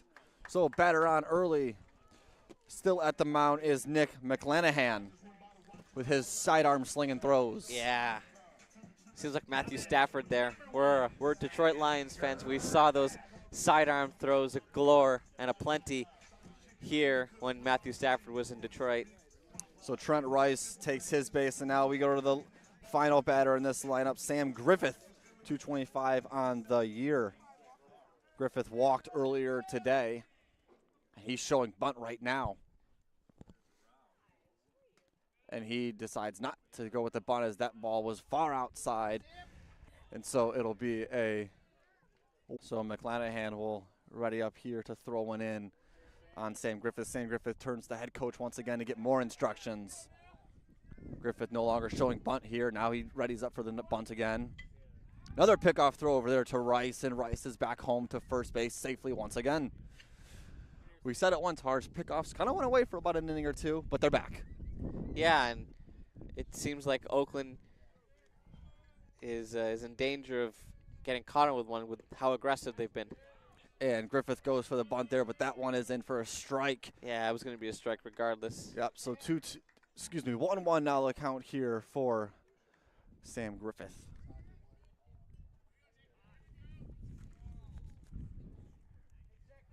And we're going to have a bit of a stoppage of play, back off, and it'll be a 2-1 count, 1-2. it looks like. 1-2. Some confusion going on between head coach and umpire at the moment. It looks like it'll be a Jordan Banfield's not happy with it, so it's going to be 1-2. Jordan Banfield doesn't like what just took place here, but nonetheless, Sam Griffith still in the batter's box. No longer showing bunt. And another pickoff attempted. That's 3 in this one at bat. To say that Trent Rice is in McClellan's head at the moment is a bit of an understatement with how often he's attempting to throw a pickoff. Well, Trent Rice is, in fact. And a throw down to second, and he's in there safe. Well, that's going That's going to improve Trent Rice's campaign to become the #1 player in college baseball in terms of stolen bases. He is currently #2. He has 29 now, and #1 has 30. So his trick it's pretty close. And that one's fought off foul by Griffith. So Rice over there now at second. He's going to look to get to third at some point if Griffith can put one in play here and try and even up this score. Rice really extending his time in the batter's box. Hasn't seen a whole lot of pitches, but has seen a whole lot of pickoffs. Yeah. Second, Sam Griffith sends one into the gap into shallow left field, but it's not able to get down as the, got that one in time. Yeah. But nonetheless, Sam Griffith able to, Rice able to get there to third base. And the top of the order comes up now in Reggie Bussey. Yeah, you saw Moss really hustling for it, but it sat right where it needed to in order for Griffith to get the base hit and to advance Trent Rice. Excuse me for confusing left field and right field there. I promise I know my left and rights. But nonetheless, we have Rice now over there at third base. Sam Griffith did get to first in time. It looked like he caught it. I thought, well, excuse me. I'm just making all kinds of errors right now. And that one goes high and way outside on Reggie Bussey. So runners at the corners now, no outs. And this one, the Golden Grizzlies have a chance to tie this one up. And Reggie had a fly out to center field in the first, and then he had a walk in the third. So hopefully he can get to complete the trifecta there. Yep, Reggie Bussey now watches another ball go by. Really good take there by him. 2-0 the count. No outs, runners at the corners. Reggie Bussey looking to just get one in play here. Another one just goes outside. 3-0 count now on Reggie Bussey. You wonder if maybe the Norse are thinking about walking him.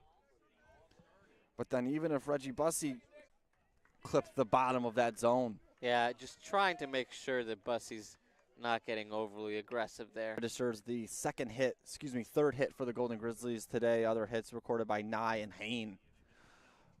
Here's a 3-1. And that one in there, but the catcher, Pollock, doesn't even notice that the second baseman rolled by, but he probably did and just decided not to throw it because then he knows that Rice would come home from third.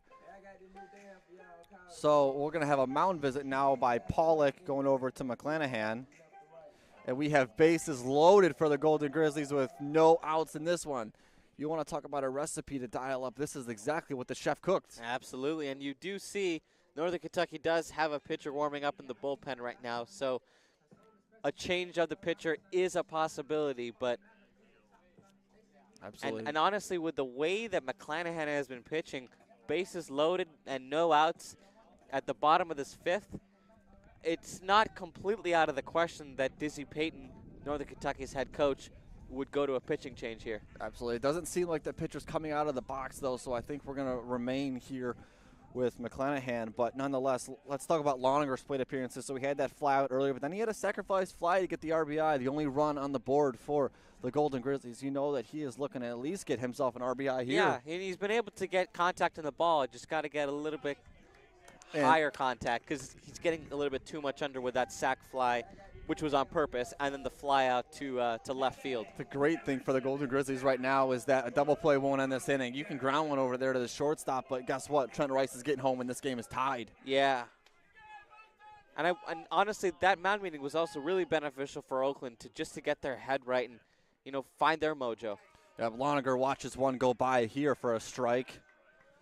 Loninger taking that once again, really low stance, making sure that he wants to get underneath that ball and send it deep and high. And then there's one that he tips off foul. So it'll be an 0-2 count now on Loninger.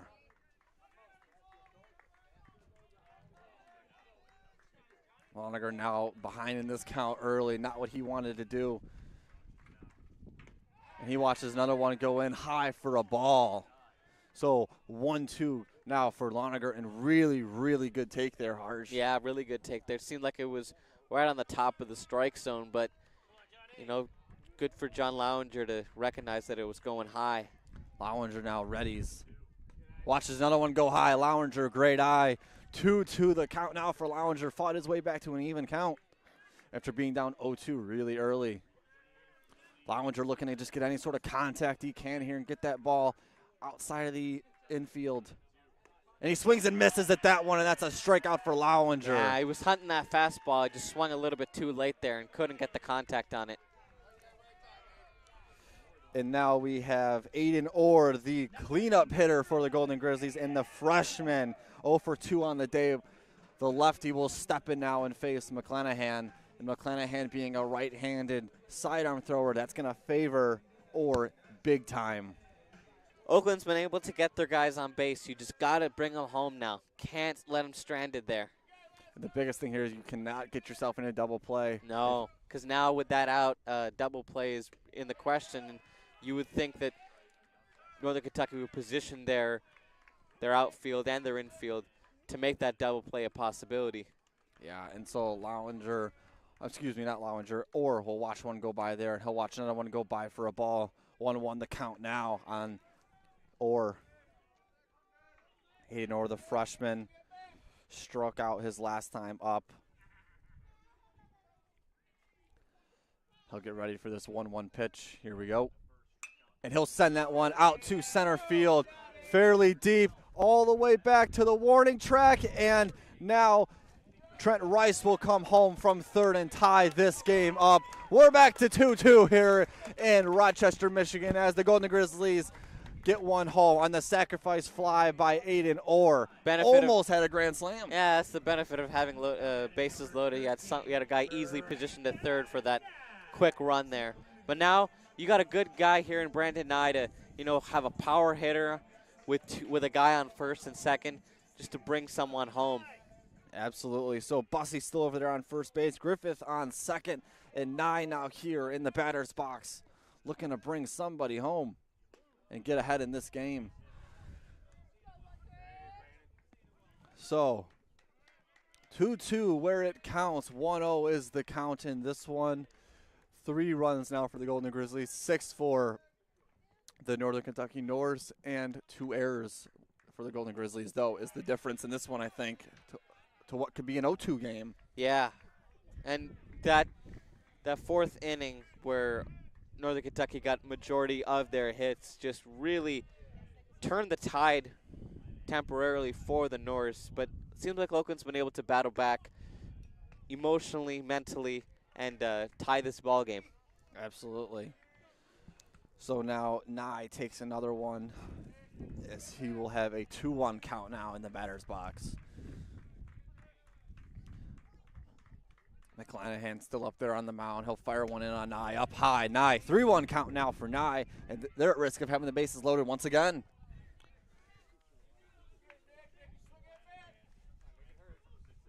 Nye, McClanahan probably going to go to one of his favorite pitches that he knows that he can locate pretty well to get this one in. And that one's in there for a strike on Nye. Full count now. Runners on second and first. Yeah. 2 outs. Nye anticipated it to rise in the zone. It just didn't. Caught the top end of the strike zone and took that one looking. Yeah, bottom of the 5th now. 2 outs, full count, 2 on. There to the shortstop. Fires over to first base. Outstretched arm, and he is out.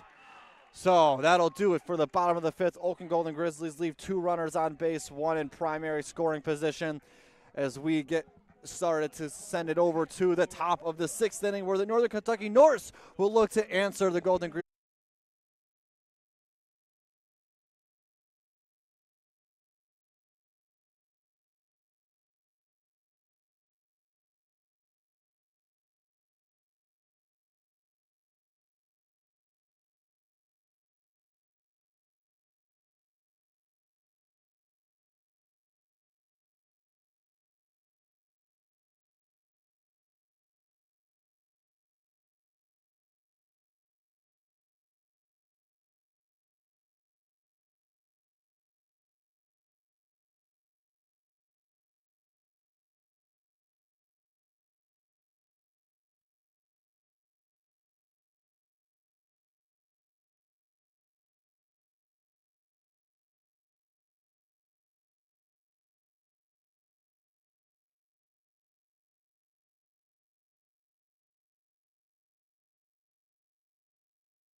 And welcome back to University Baseball Fields here in wonderful Rochester, Michigan.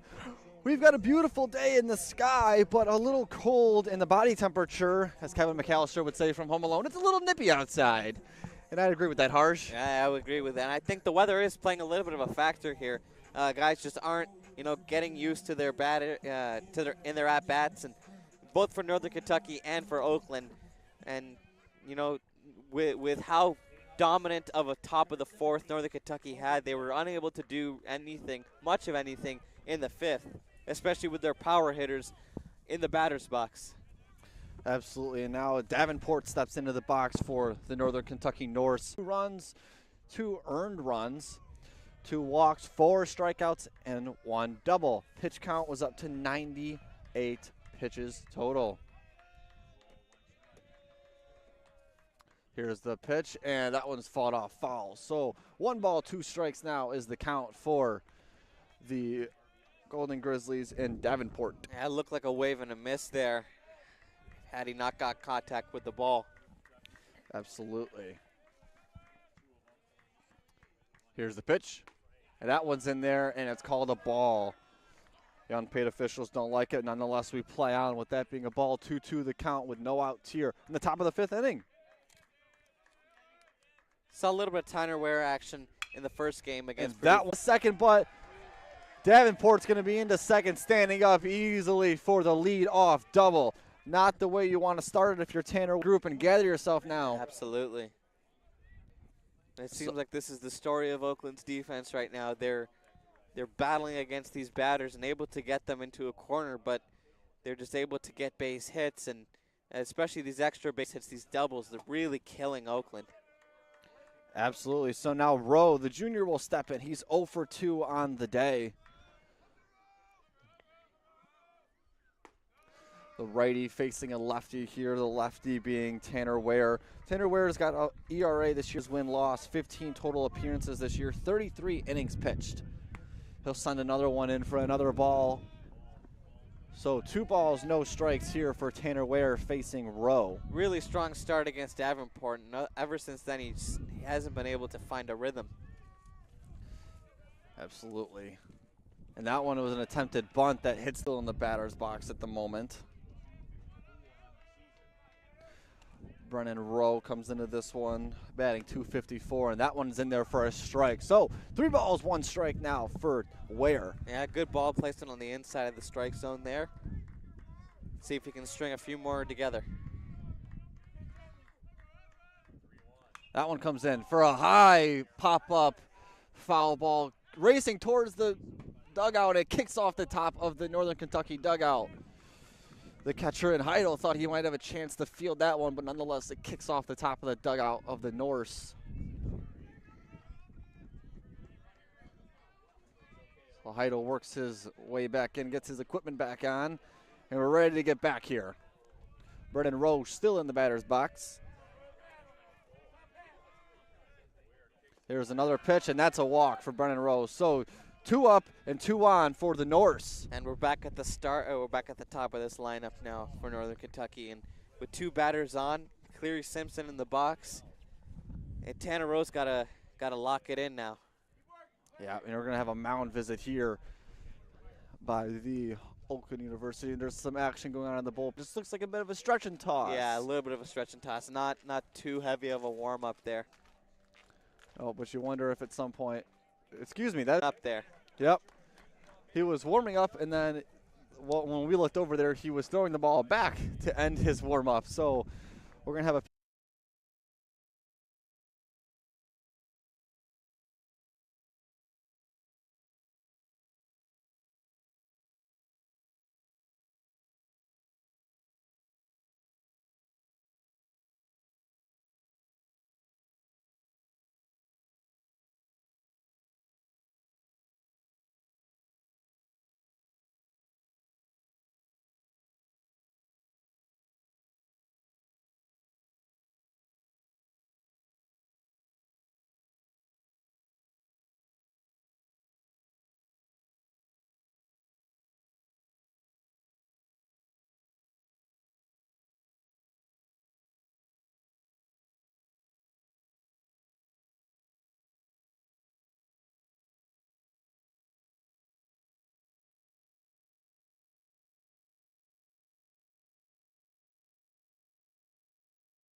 And welcome back to the Oakland University baseball field. The new pitcher for the Golden Grizzlies is Brody Krzysiak, with an ERA coming to this one at 5.64, 2-1 in his win-loss, 13 total appearances on the year.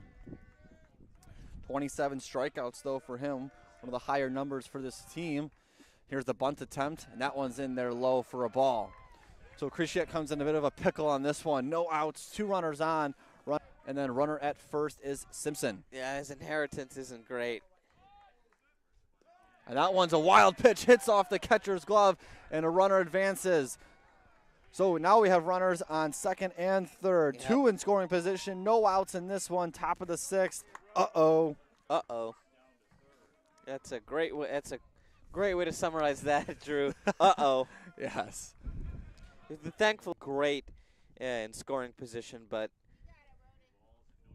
yes, that could change in on a dime. They have absolutely struggled. As we see, Simpson is the batter at the moment. Over there at second is Rowe, and then at third base is Davenport. Simpson gets some help from his coach as the lefty will step back into the batter's box now and get ready for the remaining. Krzysiak a 2-0 count right now on Simpson. Ump's telling him to hold, and now we're ready for play. All right, Brody Krzysiak steps back on the mound, and we're getting ready to go here. Here's the 2-0. And the bunt attempt by Simpson. Once again, and a wild pitch goes over to the line. And Krzysiak thought about throwing that one back to second as the runner was running towards third, as Davenport was running towards home, but a good stop there by Heidel. And a really smart play by Krzysiak not to throw that one to second, because if he does, guess who comes home? Yeah. Davenport. It's a bit of a chaos here these last two. So, as if it was a copy and paste of the inning for the Golden Grizzlies, it's 3 on, bases loaded, no outs. Yep. Oakland Grizzlies would score 1 when they had that, and the Northern Kentucky Norse are going to look to score 1 as well and retake this lead. And who's up to bat? Traven Moss. Has he been having his day? Yes. Traven Moss, the senior, 2 for 3 on the day. Bases loaded. This is the moment that seniors play well in. And he sends that one to the first base, and Lucas Day. Lucas Day fires over to the second base back to first. Day, and he's safe at first base. And there's a score. And a score also comes in as Davenport able to reach from third base. 1 for the double. Lock in here. Yes, you got a chance for a double play to get out of this inning with no more runs scored. That'd be ideal for the Golden Grizzlies, but you got to be careful who you're throwing against. And McFadden Ackman, one of the best hitters in this game. Brody attempts to throw the pickoff over there today, but Day able to.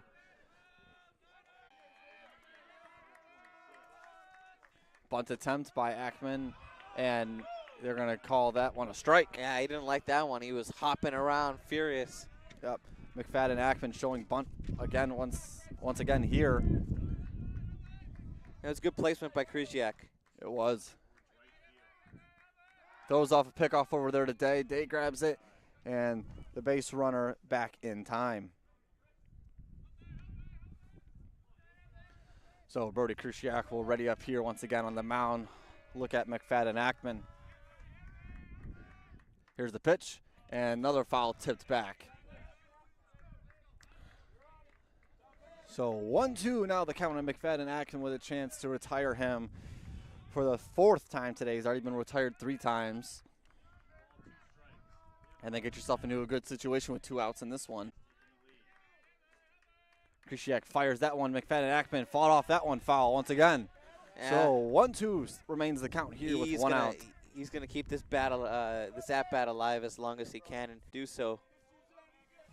Absolutely. McFadden Ackman readies up. Here's the 1-2. And that one guy, throw to second to get the runner, throw down to home to get the runner to go home, and the tag, he's out! An excellent throw from the outfield by Carter Hain down to Heidel for the tag at home plate. Great play by the Golden Grizzlies as they prevent a run from coming home. Yeah. Wow, heck of a play. It seemed like it was a double, but I think the guy got back to second, and ultimately just threw it to Heidel for the. Yeah, he wasn't able to get the tag on second. Yeah. I don't even know if he fully went for the tag because he noticed the runner going home, fired it to Heidel. It wasn't a great throw as it forced Heidel off the bag, but he's able to recover and get the tag in time, and he's called out at home. Wonderful play by the Golden Grizzlies. Need another one right here. 1-2 the count now on McFadden Ackman. That one goes in for a ball. Excuse me, it was 3-1. The scoreboard had the incorrect numbers. So now, back to 2 on with 2 outs. Runner at first and second.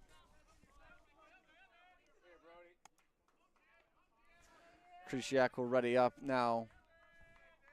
A lot of noise coming out of that Northern Kentucky dugout. Absolutely, and Pollock in there for the Northern Kentucky Norse, and he'll take a pitch. That'll be called a strike. So 0-1 count with 2 outs. Here's the 0-1. And that one's in there for a strike as well. Back-to-back strikes for Krzysiak, looking to get out of this inning. Yeah, nice work and strand there. Runners on. Great work there. Just got to continue to work that pitch in to the strike zone and, test the batter. Yeah, Krzysiak, here's the 0-2.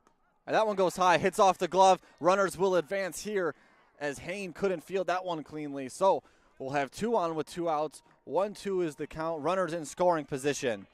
Due up for the Golden Grizzlies, just worth noting, is Lucas Day, Carter Hain, and Brandon Heidel. Between the 3 of them, they are combined 1 for 6 on the day. Krzysiak fires this one in. Fouled off by Pollock. So Krzysiak will get ready once again up on the top of the mountain. Pollock will look to bring home one of these runners with 2 on and 2 outs. Here's the pitch, and that one's just low. So 2-2 now. A lot of really. Here's the pitch, and that one's in there for a call for a ball. Mark another tally for the unpaid officials not agreeing. Full count, 2 on, 2 outs. Top of the 6th. We'll see what Krzysiak. Here's the pitch, and that one's high. So 2 outs. Bases loaded for Krzysiak now. And up comes Odom for the Northern Kentucky Norse. Another favorable scenario for Northern Kentucky. So John Odom will get ready for this one and try and bring one of these runners home. Yeah. And Krzysiak will look to get out of this inning and keep this game tied. Excuse me. No. Northern Kentucky is up by 1. He'll look to keep this game within 1. Yes. And I think wisely Brandon Heidel's going over to his pitcher and, giving him a talking to, saying, lock in, my guy. Absolutely. This is probably the most important pitch. This is the most important at-bat for Northern Kentucky, and this is probably the most important at-bat for Oakland, because if Northern Kentucky gets this beyond a 2-run margin, with the way Oakland's been hitting, it's going to take a lot for Oakland to get these guys home, because they have been able to get guys on base. They just haven't been able to drive them in for RBIs. Absolutely. So John Odom in the batter's box. Things are falling on deaf ears. Absolutely. These pitchers coming out of their mound meetings are not throwing their best stuff right now. For either side. The 1-0 is tipped foul. Grabbed by Heidel. Flipped over to first base, and that's the out. No runners score there with the 2 on bases loaded situation. And Brody Krzysiak gets himself out of that inning, but Northern Kentucky is up now in this one. We'll move to the bottom of the 6th inning to see if the Oakland Golden Grizzlies can make this a tie game or even recapture the lead. Drew and Harj on the call. We'll be back.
And welcome to University Baseball Stadium here in Rochester, Michigan, as Lucas Day steps into the box to get us started here in the bottom of the sixth to see if the Oakland Grizzlies can tie this one up.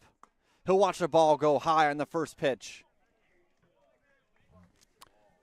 Still pitching for the Northern Kentucky Norse is Nick McClanahan. That pitch will go behind the catcher as it was off the mitts. And that'll be Lucas Day, the big power lefty first baseman. He'll swing and a miss at that one. 2-1 now the count on Lucas Day as he's the lead.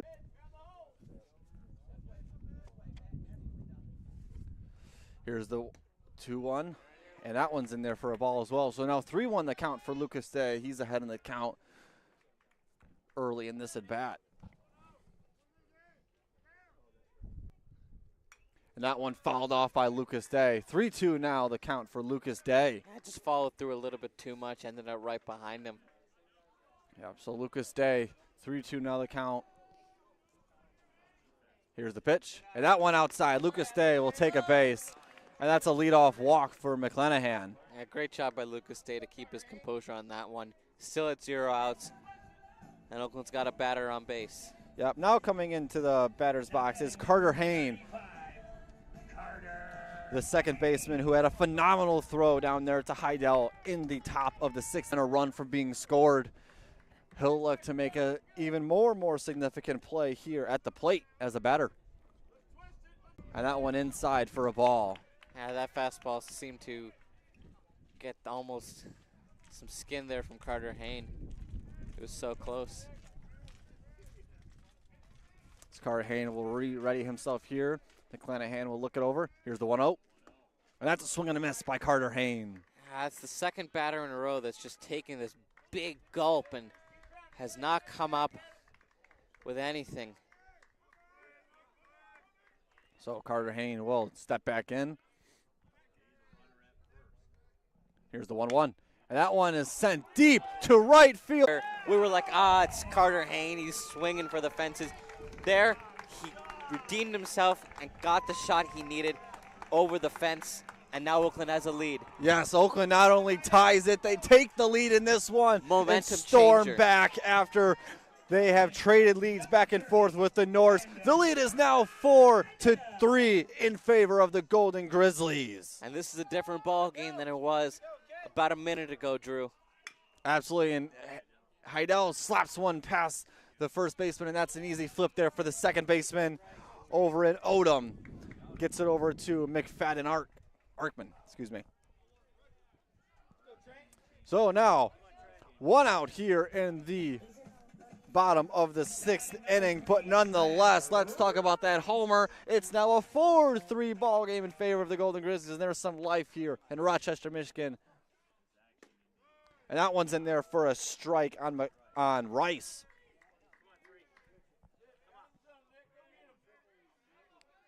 Trent Rice steps back in. Here's the pitch. And he shows bunt. It is now a 1-1 count.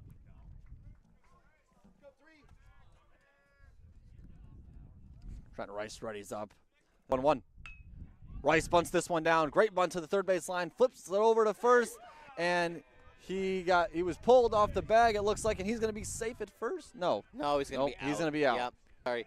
Caught the edge of the bag and just barely got Trent Rice out there. So Trent Rice will jog his way back to the dugout as it is now 2 outs here in the bottom of the sixth. And now is Sam Griffith to get his crack at it. He takes the ball high from McClanahan. So that makes the count 1-0 on Sam Griffith. Sam Griffith had a walk earlier and then also a single. And he's going to chop one up, a little bit of an infield flyer to the first baseman in McFadden Arkman. And that will do it for the bottom of the sixth inning. A quick one, but not one without memory, as the Oakland Golden Grizzlies get a 2-run homer to recapture the lead. We'll see if they can hold it as we send it over to the top of the seventh shortly. We'll be back.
And welcome back to the Oakland University Golden Grizzly baseball field here for the top of the 7th inning. And the first pitch is in for a ball down low. At the plate right now is Shaneyfelt, still facing Krzyziak. Second pitch in there for a strike. Shaneyfelt has had a walk, a hit by pitch, and a single today. And the 1-1 is outside. Make that a 2-1 count now. I pulled it back quickly. Seemed like he was flashing bunt there. It sure did. Oakland Golden Grizzlies now have 4 hits on the day. And then Krzyziak now with the 3-1 count. He'll pump that one outside. It'll be a walk for Shaneyfelt, his second walk of the day. And Krzyziak now will face, and back there safely is Shaneyfelt. Kuchera, a senior. Very strong player, batting well on the year. He swings and a miss, and attempt to pick off over to the first, and he's back there safe in time. Heads up play by Heidel, sending it over to Lucas Day, and Day not able to get the tag in time on Shaneyfelt. This is where baseball becomes a game of milliseconds. So now the count 2-1 on Kuchera.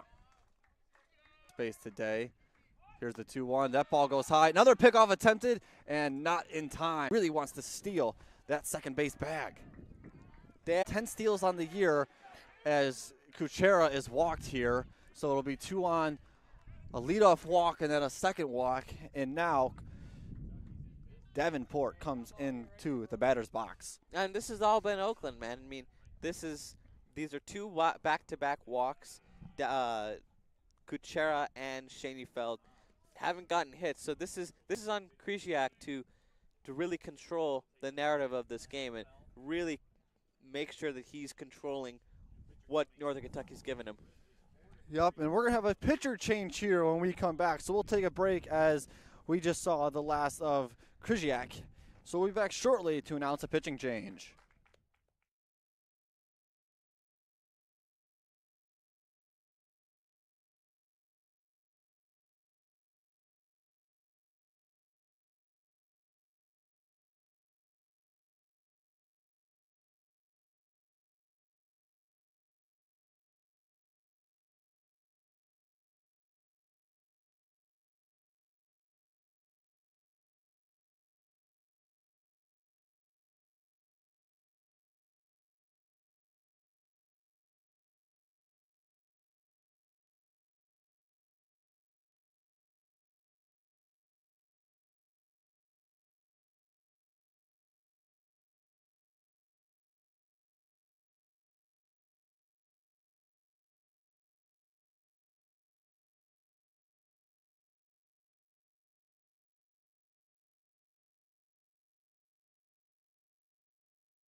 And welcome back to the Oakland University Golden Grizzly baseball field here at Oakland University in Rochester, Michigan. We have a pitching change to announce. Sean Facchetti comes in to relieve Brody Krzyziak. Sean Facchetti comes into this one with a 9.56 ERA. Was a strong starting pitcher last year, but just hasn't been able to get into the groove that he needs to continue to be a starting pitcher for Oakland coming into this season. Absolutely. So Facchetti will fire one in. An attempted bunt there by Davenport and unsuccessful.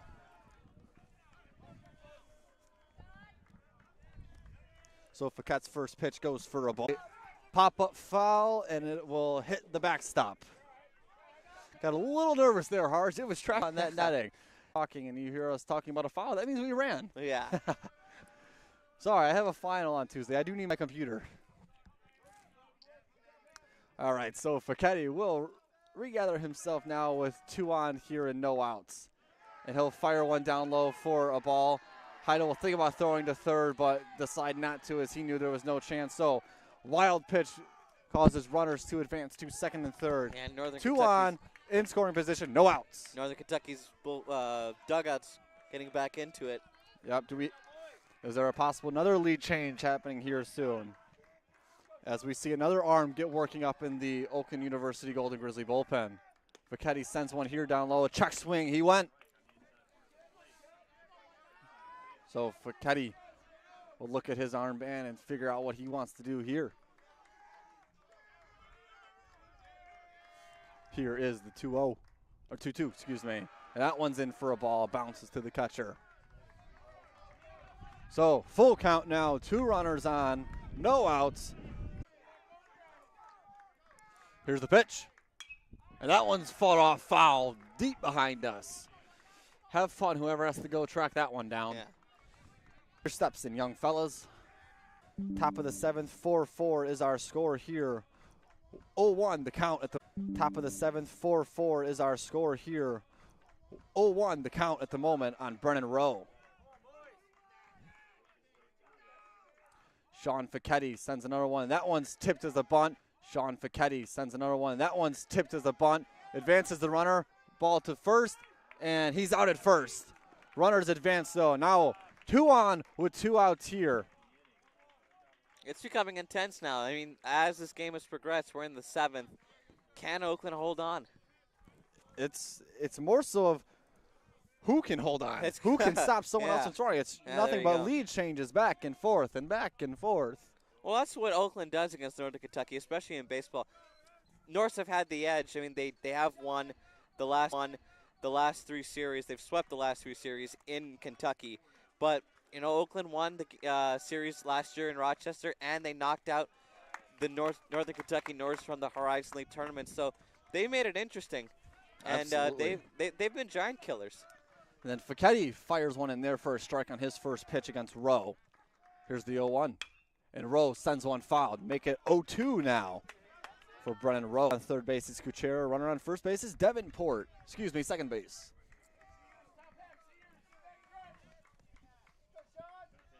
Eight hits on the day for the Northern Kentucky Norse.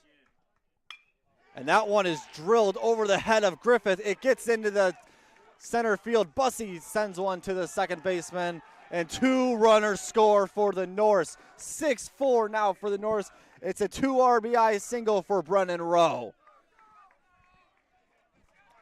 And the Golden Grizzlies all the way from center field, waving home. Third base coach to the runner, Simpson, and he scores from first base. And Traven Moss has himself a RBI double. Wheels are falling off now for Oakland. 4 runs at the top of the 7th when they had something under control. Absolutely. And now the big power hitter, Liam McFadden. Ackman comes up over 3 on the day. You got to think he's due at some point. You just hope that this isn't the time. But for Northern Kentucky, you hope it's now more than ever. He shows bunt, but lets that one go by for a ball. So Traven Moss will add another RBI to his day. That's 2 on the day for him. Here's the pitch. And that one's in there for a strike on McFadden Ackman. So 1-1 the count now for him. You see Reggie busting the outfielders, playing deep, almost out to the warning track. Here's the 1-1. That ball gets popped up foul. Heidel racing underneath it, make that day the first baseman, and he gets that one for the foul out. Much needed. Absolutely. So that'll be now 2 outs here in this one as the Northern Kentucky Norse have scored 4 runs in the top of the 7th. Oakland Golden Grizzlies cannot wait to get to the 7th inning stretch. No, they cannot. But you need to come out of this inning with at least 2 runs because you need to make this a 1-run game. Absolutely. That one's in there for a strike on Pollock. Pollock has had quite the interesting day. He's had a sacrifice fly, 2 walks, and a hit by pitch. Yeah, that'll do it. Yep, ball over to shortstop to first baseman today, and that's the out. Huh. That will get Mercifully. us out. Absolutely, that will get us out of this inning. We'll head to the 7th inning stretch. So stand up, take a stretch, get a snack, use the bathroom, whatever you have to do in this 7th inning stretch. We'll be back shortly to see if the Oakland Golden Grizzlies can answer the 4 runs that the Norse just put up on the scoreboard.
And we hope you enjoyed your 7th inning stretch moment from wherever you're listening to. We're ready to get back to baseball here. We have a pitching change to announce for the Norse. Aaron Boster comes in to relieve Nick McClanahan. Aaron Boster comes into this one with an ERA of 5.19. No win-loss record, only 4 appearances this year. So his first time playing as a reliever this year for Boster.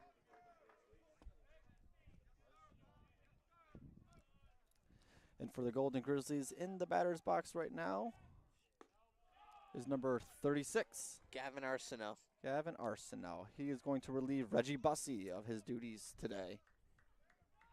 So Reggie Bussey's duties today are done. Arsenault likely will go out in the field as well.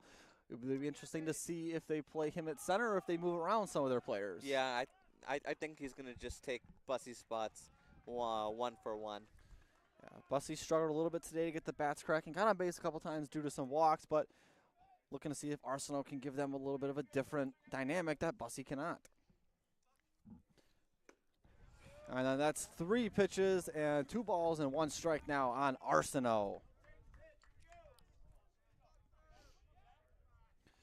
Arsenault readies in now for the pitch from Boster. Here's the pitch. And that one's down low as well. So count is now 3-1. Gavin Arsenault heading this count early. Boster still working to get work for Arsenault. He'll take his base. So now John Lowinger will get up there once again. Lowinger has had a fly out, a sacrifice fly, and a strikeout today. And not his day. Not his day, no. But we'll see if he can do something right here. Here's the pitch. And that one's inside on Lowinger. Boster struggling to find the strike zone so far. Only 2 that are really in the strike zone. He did have 2 strikes in that last one. One of them was high, and it was swung at by Arsenault. And that one is off the glove of the catcher. Arsenault takes off for second, and he is in there in time as the shortstop could not field it in time. Shortstop being Brennan Rowe. Fumbled it out to Odom and just couldn't get it in place. And Gavin Arsenal successfully steals second. Yep. The glove hit him in time, but the ball was not in the glove. So, as you can assume, if the ball's not in the glove, it's not an out. Yeah, but this is now where Oakland is struggling, is where they have runners in scoring position. They only have one hit on 8 attempts, but you gotta find your way, especially in this game when you have a rubber match and you didn't win a single game in Northern Kentucky, and Northern Kentucky is going to win 5 of 6 in the regular season against you. You got to find a way to dig yourself out when you have runners on base. Absolutely. So a swing and a miss by John Lowinger right there.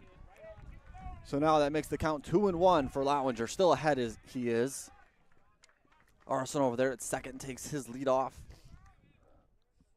Lowinger fouls one out of play now. So 2-2 the count for Lowinger. Lowinger, a player that really moves quite a bit in the box. He does. He gets up, walks around a lot, bobs his head, bobs his hips, moves around a lot. And even in his positioning, he does tend to crowd the plate a lot, but sometimes he sits back in the box. And he moves the bat a lot. As he digs deep on that one and sends it out to center field. Center fielder racing underneath it, and the right fielder comes in to grab that one. And a quick throw to the third baseman, and Simpson and Arsenault is stranded over there. Trayvon Moss coming from his right field position to gather that one at right center field and strand Arsenault. So Lowinger is retired for the 4th time tonight. And now Aiden Odom. So Aiden Orr will set his feet in the box and wait for the 0-1, or the 1-0. The 1-0. And he sends one through the gap into center field. Arsenault comes in from third to score, and a double for Orr as he is safe there. That was risky, but paid off for Orr. Orr kicking his feet. You hope that he's okay as the trainer runs out there to check on him. Might have gotten cleated a little bit there, and he looks to be in some pain. So Gavin Orr at the plate sends one right through the gap between Rowe and Odom. Schoenfeld comes in to grab it. He fired it over to, looked like, to Simpson. Simpson gathered that one, sent it back over to Odom as Orr was sliding in there to second base, and it looked like he might have caught a cleat to the head, neck area, somewhere around there as they're working on him at the moment. We'll step aside while they continue to work on Orr. We'll be back shortly.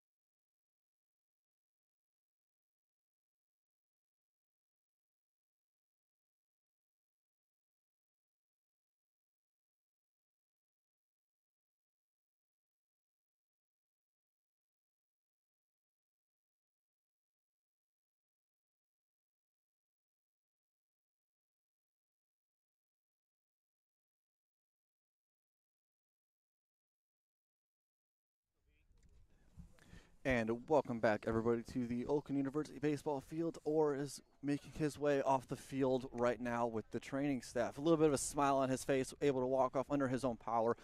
So you have to assume that he's all right. Maybe just caught a cleat to one of the uncomfortable areas of the body. Yeah. But so he'll deny. At the moment is a 1-0 count for him. So we have a bit of a mound visit going on here for the Norse.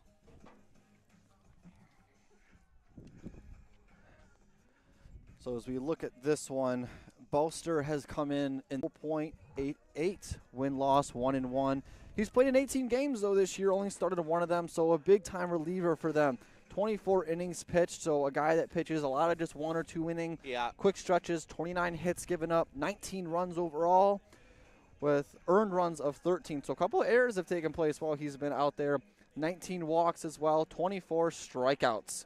The batting average against him is .290 on average. So a guy that you can hit off of, it looks like. Yeah, it seems like a guy that Northern Kentucky is just throwing in there to mix up potentially the pitches, the types of pitches that are being thrown to these Oakland batters, potentially shock them with something they haven't seen before.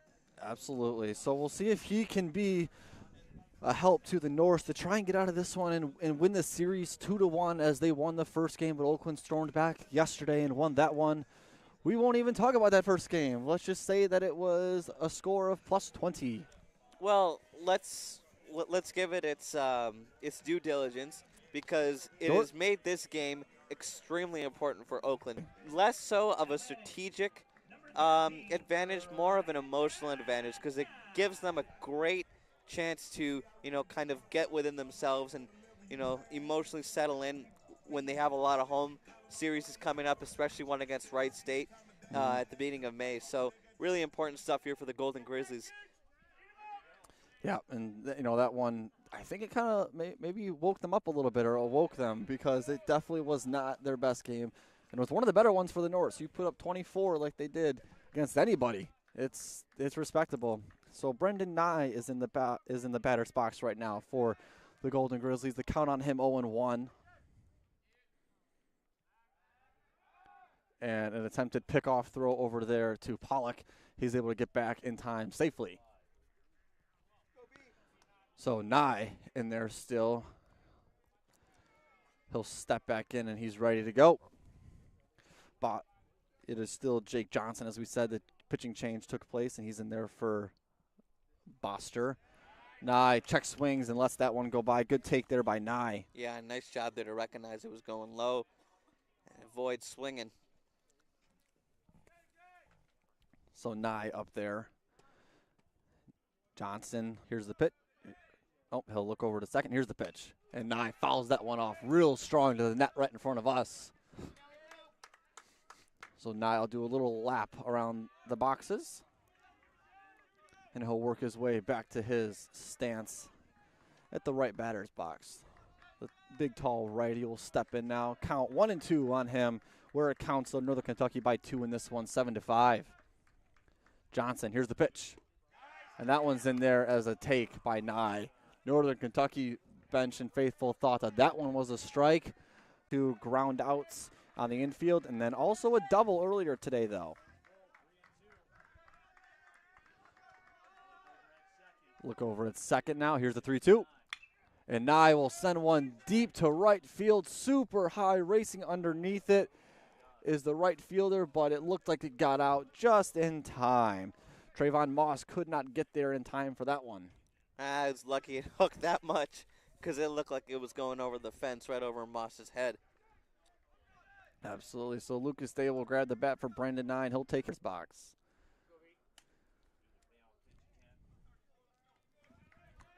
So Brandon Nye will redo his shin guard, take a couple practice swings for a second, and step back up into the batter's box in a moment.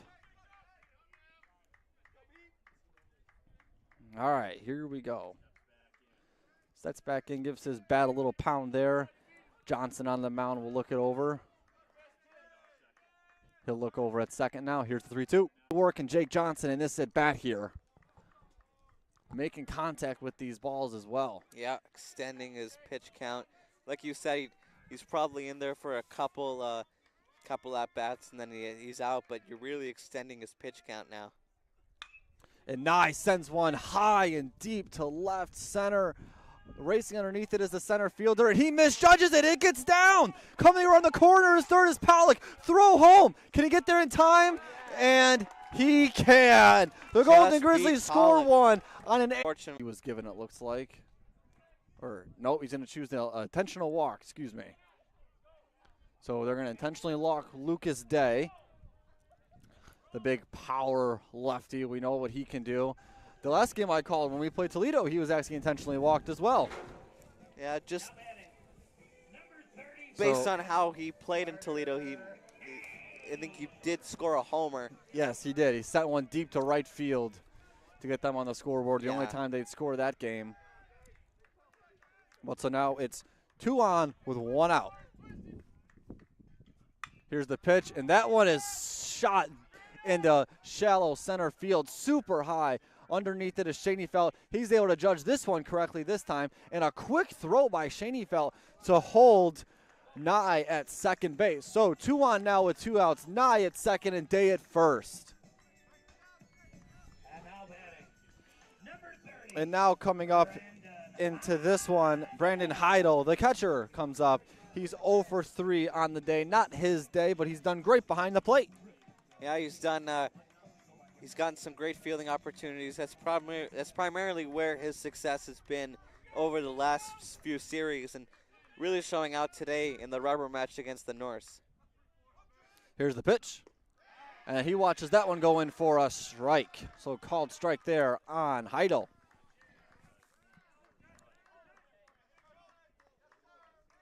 So he'll step back into the batter's box here. Johnson will ready up at the plate. He'll look over to second. He'll fire one down in. And Heidel gets a hold of that one. That one's tracking deep. To the warning track is the left fielder, and it's out of here. A 3-run shot for the Golden Grizzlies, and Heidel sends one the distance. Welcome to Auburn Hills in Rochester, Michigan, Northern Kentucky. Golden Grizzlies retake the lead. Not much more needs to be said there, Drew. Nope. Welcome to the show, Heidel. He hits a home run. He's in the show.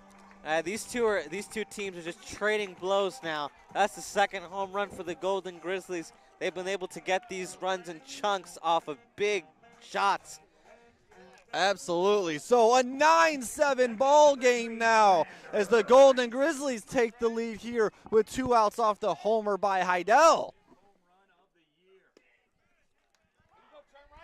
And that first pitch is in there for a ball. Big change of momentum there for the Golden Grizzlies. Much needed. And for Heidel, that's his 5th homer of the year. His contact's made on that ball. Racing underneath it is the left fielder in Davenport, and he retires the batter. And so that'll be the end of the 7th inning. 7th inning stretch seems to have worked for the Golden Grizzlies. They came out with the bats cracking there. But Oakland takes the lead off of the 5th home run of the year by Brandon Heidel, who'll be back shortly with the top of the 8th inning.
And welcome back to the Oakland University Golden Grizzly baseball field as the Golden Grizzlies have just taken the lead, and now Odom is up for the Northern Kentucky Norse.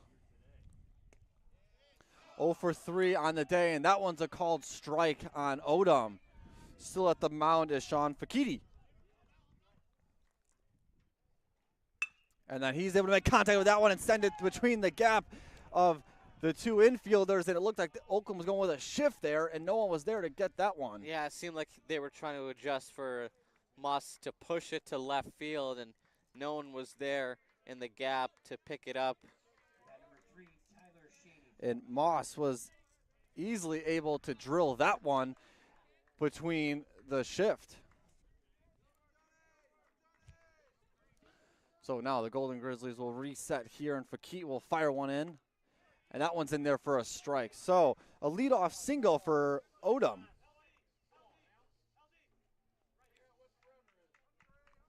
As Shaney Felt is now in the batter's box. He takes one down low for a ball.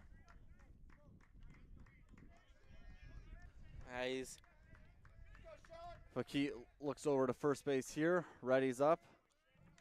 1 for 1, but he's had 3 walks, and Schoenfeld's got on base every time he's been in the batter's box. Absolutely. He's just been a force out there today. Made that costly error out there in center field, but other than that, offensively he's been great.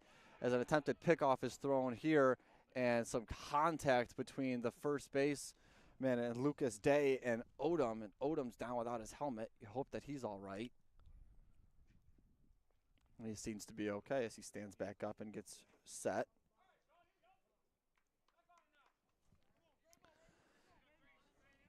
So Johnson now at the plate. Or Fakit, excuse me. He'll fire one down, and that one's ripped out into left center field. Racing underneath it is Arsenal, and he's able to field that one and retire Schoenfeld. Yeah, Schoenfeld needed to go. I mean, he had been pretty much having his way with Oakland, getting on base at every at-bat. And I think it's a sigh of relief if you're Oakland for a guy who was just, unable to go down, to finally go down, especially in a later inning when, the game is starting to heat up and every at-bat is starting to become important for both teams. Absolutely. So now the newest batter for the Norse is Kuchera. He'll step in 2 for 3 on the day with 2 singles, a walk, and a strikeout. And that one's in there for a ball as well. So 2-0 count now with 1 out here in the top of the 8th. This has really been where Oakland has struggled, especially defensively, is low in the rotation with guys like Schoenfeld, Kuchera, and then Davenport. All of these guys are hitting at or above 500. And that one swung on a pitch that gets behind the catcher. So 2-1 now the count for Kuchera.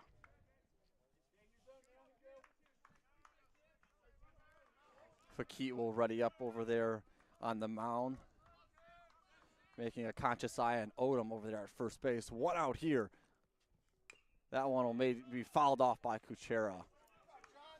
So Kuchera making sure this at bat goes a distance. It doesn't look like any action is taking place in the Oakland University bullpen at the moment. So you wonder if Fakit is assumed to be the one to end this game. And that one is grounded up to the third baseman. He can't get it cleanly, but eventually gets it over to Lucas Day for the out. So Odom advances to second. Third baseman and Nye had a bit of a bobble there, but able to grab it and fire it over to Day for the out. It seemed like he was trying to make a decision whether to throw it to Hain and get Odom out, or just force the guy in the batter's box out. But obviously, runner advanced, and there's still an out, and now Northern Kentucky's backs are against the wall in a 2-out situation. Absolutely. So still in the box, or now in the box is Davenport with 2 outs here. And that one's in there for a ball. Good take there for Davenport. Davenport in this one, 3 for 4 on the day. A single with an RBI, a double, and then an infield out. And that one goes over the top of Fakit out to the center field, and Arsenal. Arsenal will throw it over to the second baseman, and a run comes in from second base, and Odom. Odom finds his way home. Odom able to get his way home, so make this ball game now an 8-9 ball game. Well, this is when you appreciate that 2-run cushion, right, Drew? I mean, absolutely. This is it was a great thing that Oakland did at the bottom of the 7th to get those 5 runs and get over an overall 2-run cushion.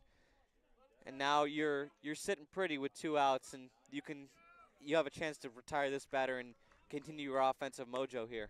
Absolutely. So the new batter for the Norse is Brennan Rowe. 0 for 2 on the day is Rowe. He did have a sacrifice bunt to the pitcher to advance a runner earlier. And that one's in there for another ball. So 2-0 count now with 2 outs, runner on first. So Fakit readies up now. Here's a 2-0. That one's in there for another ball. Make it 3-0 on the count now. Wow. That's 2 really, really close pitches there. One was really close to the top, and one was really close on the inside. And And another one out high. A 4-ball walk for Sean Fakit. So 2 on now with 2 outs. And this is where you get into the danger zone. Yep.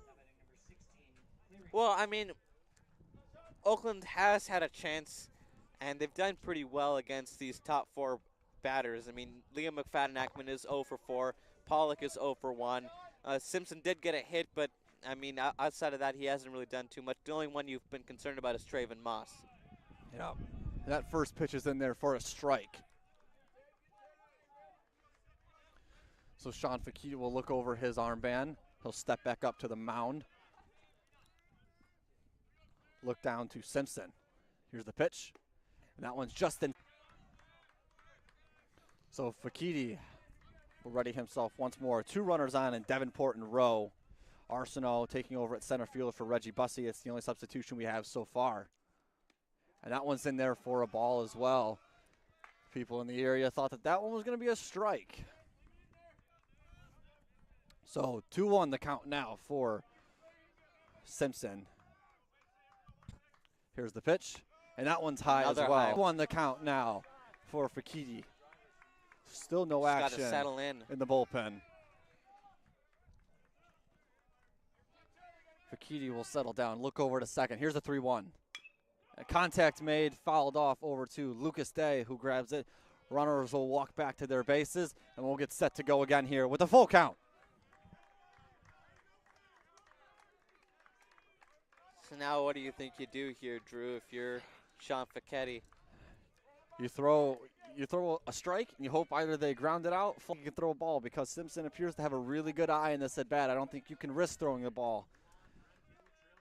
Here's the pitch, and that one's a ball. So runners will all advance. It'll be bases loaded with 2 outs, and we've seen this recipe before. Yeah, and Oakland has done well to control it outside of that 7th inning, but, you know, this is where they seem to be losing a little bit of their speed, and they need to really lock in now. Absolutely. This seems to be the weakness for the Golden Grizzlies is the 2 on with 2 out, because then they get the 3 on with 2 outs. And some light action now taking place over in the bullpen as we have a mound visit between coaches and players here. And so Banfield probably trying to figure out something to get out of this inning. He's done it before where he's gone out there on 2-out scenario, and it's worked. Yeah. So you hope that whatever he's saying is going to take place once again. Obviously, you don't want to put your pitcher put a new pitcher in a scenario where they're already having some troubles, and you have batters, so you have runners on base. But looks like he's sticking with Sean Facchetti here. Looks to be so. So Facchetti facing Moss now. Moss has had his way in this game. His number's been all over it. 3 for 5 on the day. First ball's in there for a ball down low. The issue is if you walk Moss here, you walk in a run, and now it's tie game once again. Yeah. Facchetti. Here's the 1-0. And Moss gets a hold of this one, sends it out to left field, and that'll Grizzlies maintain the lead as we head to the bottom of the 8th inning. So, not assuming. Actually, the next time that we're going to see the Norse, they're going to have a chance to tie at the top of the 9th. Yeah. This may be the last time the bats get cracking up there for the Golden Grizzlies as we head to the bottom of the 9th here. We'll take a break and be back shortly with the bottom of the 8th inning.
And welcome back to the Oakland University baseball fields here in Rochester, Michigan. Leading off the bottom of the 8th inning is going to be number 1 for the Golden Grizzlies, which is Sam Griffith, the shortstop. He's going to look to put a little icing on the cake for this one for the Golden Grizzlies. As he swings at the first pitch, ground out over to the shortstop. Flipped and nigh, sent it over. That is the Oakland Golden Grizzlies. Shortstop for the Northern Kentucky North sent it over to the first baseman for the easy out there. First baseman being Liam McFadden Ackman. Yeah, thank you. I couldn't get his name out. I kept thinking Ackman McFadden. I'm like, that's not his name. Now stepping into the box for the Golden Grizzlies is Arsenault, relieving Reggie Bussey of his duties today. Made a great play earlier, did Arsenault. He scored as well. So a run for him, and he made a good play in the outfield as he watches a strike and a ball go by. 1-1 now the count here for Arsenault. Johnson's still up there on the mound for the Northern Kentucky Norse. And that one's in there, and a swing and a miss by Arsenault. Big wave and a miss there. So 2-1 now the count for Arsenault. He did tip it as well. Nonetheless, it's still a ball.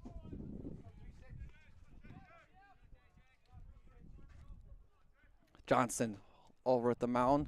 Here's the pitch. And that one's high on Arsenault. That one went by his eyebrows. It was so high. Yeah. So good read there count by now Arsenault. 2-2, with one out here. Where it counts, the Golden Grizzlies by 1. Some action in the bullpen. You wonder if maybe they're going to bring in a closer to end this one. And Arsenault makes contact with that one. A high fly ball out to shot. Racing underneath it is Shaney Felt. Makes the easy catch on that one and retires Arsenault.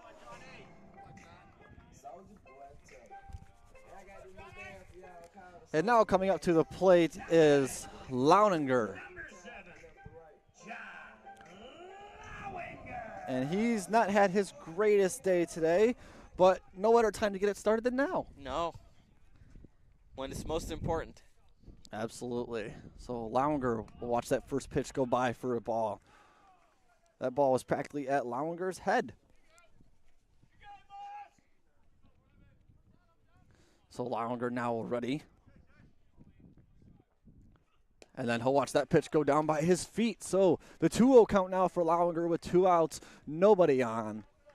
Yeah, he's not going to touch that breaking ball. Jake Johnson on the mound. JJ, as he's called, fires another one in there for a ball, and JJ is struggling at the moment. 3 balls, no strikes, 2 outs here for Jake Johnson facing John Launinger. Yeah, he's had to rely on his fielders to get these 2 outs. And that one's in there for a ball. So Launinger will take first base. Yeah, it must feel good to touch first base if you're John Launinger. I haven't been able to do so all game, and you finally get the chance to, to get on base. Yep, and it looks like we're going to get a pinch hitter now, as head coach of the Golden Grizzlies is talking to the home plate. And they're going to put in Ian Cleary in for Pollock. That's probably one of the best moves that Jordan Benfit could have made. Ian Cleary, a power hitter, could probably make a moonshot here, get a 3-run lead over Northern Kentucky. And umpire saying something to Cleary at the moment. It stops play, but we're ready to get back going now. So 2 outs. Launinger got walked. He's over at first base. Jake Johnson at the mound. Here's the pitch. And a little ground over there to the first baseman and McFadden Arkman, and that will do it for the bottom of the 8th inning. So the final chance coming up that the Northern Kentucky Norse will have to get ahead in this one or tie it. We'll see if the Oakland Golden Grizzlies can hang on. We'll be back shortly.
Welcome back to the top of the 9th inning, where the Northern Kentucky Norse are going to look to rally in this one and tie this game up or even possibly take the lead. Sean Feketa still at the mound. He fires the first pitch in for a strike on McFadden Ackman to get this one started. Second pitch, and that one is fouled off by McFadden Ackman. Maybe not. Is it going to stay fair? No, it'll go foul. Close to the bus, actually. But I didn't hear a ding, so I don't think it hit it. So Fekete will stand over there at the mound as he waits for McFadden Ackman to make his walk back to the batter's box. Righty on righty here. No advantage. McFadden Ackman, one of the best batters in the country, 0 for 4 in the day. Watches the ball go by here. Make the count 1-2 now. No outs. Top of the 9th. Stakes don't get much higher than this, folks. They do not. This is where Northern Kentucky really needs to get their. And McFadden just launched one to the wall. It is gone. We have a tie ball game. McFadden Ackman 0 for 4 on the day. We said it matters where the stakes are bigger right here. It matters. Well, McFadden Ackman heard us and just sent one to the distance. So his 16th home run of the year. One of the best players in the country, and he showed that when he's having a rough day is he can turn it on at any minute, and he just did. So Fekete now has to pull himself together after just giving up the home run, and he's going to face Pollock now. And Fekete will fire one in for a strike on Pollock.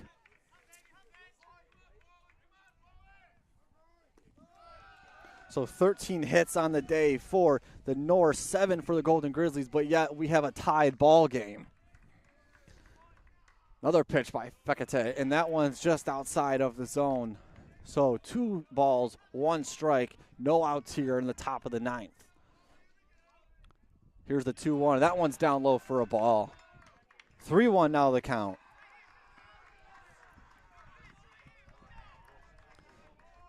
He winds up. Here's the pitch. And that one's low for another ball. 4-1 now the count for Fekete. And now coming up to bat is Odom for the Northern Kentucky Norse. Odom today is 1 for 4 with a single in the 8th inning and a sacrifice bunt earlier, as well as a couple ground outs throughout the day. So he'll step into the batter's box now and face Fekete.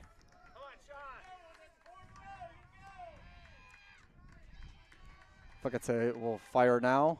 An attempted bunt, but a called strike. Northern Kentucky faithful don't like that call, but umpire says he went around. Fekete. Another bunt sent down. Pitch picked up by the pitcher, sent over to Day at first base, and he's out. So Odom does a sacrifice bunt to move Pollock to second base. And we will have now number 3 come into the batter's box, Shaney Felt. Shaney Felt 1 for 2 on the day, gotten on base quite a bit due to walks and other things. Shaney Felt a great player, someone that can crack this game open. As if it wasn't already open. As if it wasn't already open. He'll get some words from his coach, head coach Peyton of the Northern Kentucky Norse. But it's crazy how many batters we've seen in these last few innings for both Oakland and Northern Kentucky. They've just gone through their entire rotation in basically 2 innings. Yeah, definitely. So now Fekete will ready up on Shaney Felt. He'll look over to second. Here's the pitch. That one's in there for a strike. Great pitch by Fekete. So Fekete will ready himself back up on the mound. Here's the pitch. And that one's in there on Shaney Felt for another strike. 0-2 the count with 1 out here. Tied ball game. And this is where we've seen Oakland pitchers fall apart, and this is where Fekete cannot. And that one is sent over to the shortstop and sent over to first base, and he's out. Great play there for the Golden Grizzlies as they get the second out here in this inning. So that brings up Kuchera, 2 for 4 on the day. Excuse me, he was not out, actually. We have bases loaded. I apologize. No, we have a runner on first and second. Oh, I got the coach confused with a player. Hey, looks like a player. Yeah, sure does. Wasn't paying enough Lucas, attention, I suppose. So, Lucas, they fumbled it as it was going to first. Gotcha. Okay. My apologies, folks. Chance for a double play here, though. Absolutely. Bit of a skip hopper over there into Heidel's arms, and he's able to corral that one.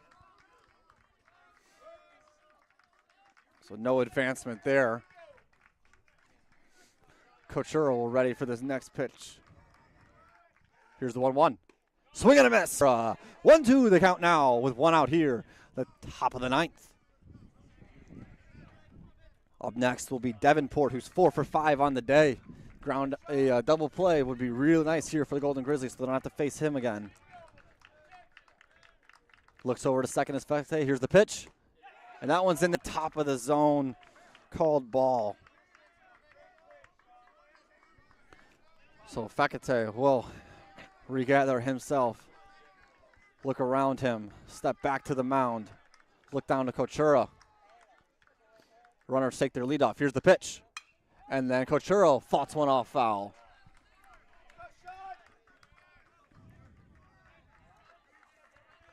So Fekete is going to regather himself here. We'll do it all over again. Count 2-2. One out here. Top of the ninth. Tied ball game 9-9. Here's the pitch. And a grounder to the shortstop. Griffith over to first. Day got it. And he's out. Not enough time there for the double play by Griffith. Good idea by him to just flip it over to Day and not try and get a double play, which would result in a bases loaded with one out situation. All right, got runners on second and third, 2 runners in scoring position, and you got Davenport, who's been having a whale of a game ever since a fielder's choice that got him out in the second. He's had a hit. Yeah. So right now, Fekete, 2 outs. And that one's in there for a strike on Davenport. Davenport's definitely going to be looking to do something here. He's had a strong game today. 3 singles, a double, and then a fly out.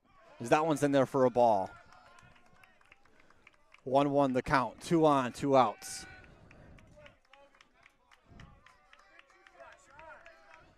Fekete will ready. Here's the pitch.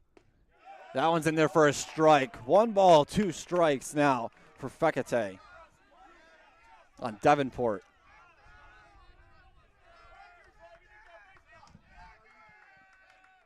Fekete, here's the pitch. Davenport sends it up through to the gap, and the play is made at first base. Great job there by Griffith to fire over Lucas Day. So we'll go to the bottom of the ninth, where the Oakland Golden Grizzlies have a chance to win this one with a walk-off if they can do it. We'll be back shortly.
Welcome back to the Oakland University baseball field here at Oakland University, Rochester, Michigan.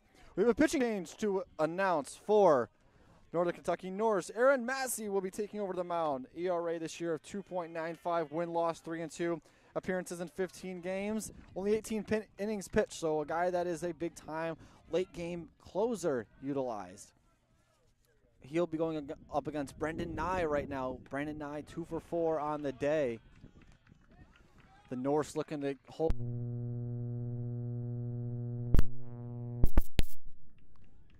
The Norse looking to hold the Golden Grizzlies scoreless in this one.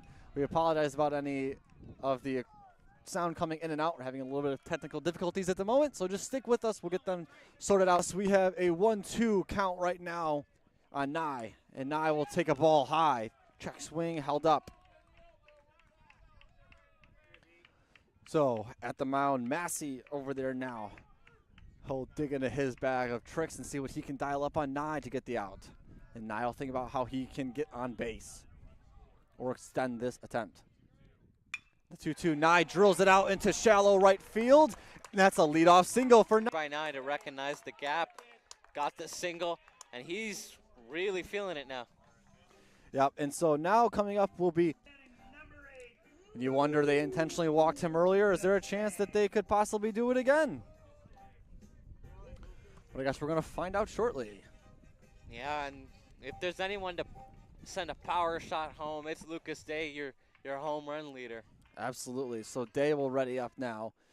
Massey will look it over. He'll fire one down in on Day, and that'll be outside for a ball. Lucas Day definitely wanting his pitch. He likes him towards the center so he can just drill them to the outfield. Well, who doesn't? Hey, that's very true. So Massey fires one. Day drills it out to left field. Underneath it is the left fielder, and Day is sent home packing. A great shot there by Lucas Day. Sent it the opposite way. Just not able to get all of it to get it out of here and able to get too much of it to where it didn't drop down in time. So Lucas Day is retired, and now Carter Hain comes up to bat in this one, 2 for 4 on the day. He did have one of the home runs earlier. Does he go for 2 today? I'm sure that he hopes so. Pitch by Massey. Hain watches one go in for a strike.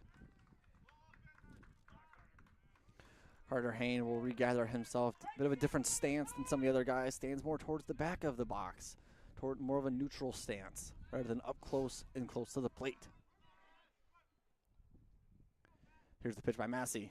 Hain watches it come in for another strike. 0-2 now the count, 1 out here. Yeah, taking these strikes is now bottom of the ninth. Dangerous now. It is. So Carter Hain down on the count early, looking to get back from it, get his way out of there.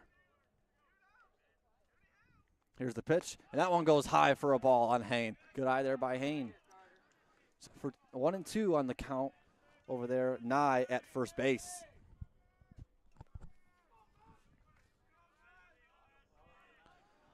So Massey will look it over. Here's the pitch. And then swing and a miss by Hain. And he is retired in this one.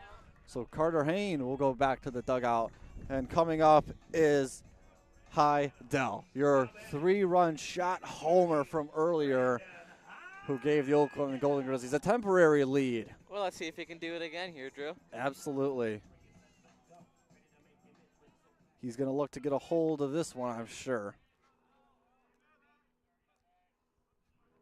Here's the pitch, and that one is in for a strike on Heidel, and he doesn't like that one. I think that he either believes it wasn't a strike or that he had a chance and missed it. Yeah. The look on his face and his body language. Heidel ready up now. Massey up at the mound. Here's the 0-1. Runner goes. And Nye is in there safely at second. Pitch bounced just early, and not an easy grab there at second for Odom. And you got a great jump on it, too. Just beat the second baseman. So Brandon Nye, B-Nye as they call him, able to get in there safely at second. 2 outs, 1 on. Heidel's got a chance here to be the guy of this team today with a home run and then could possibly bring one home. as he's going to send one to the gap, and he's going to try and get to first, and is he able to get there in time? He is not. So going to extra innings now, ladies and gentlemen, as they are able to retire all of the Oakland batters necessary to get out of this inning. Early with the top of the 10th inning.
And welcome back to the Oakland University baseball field here in Rochester, Michigan.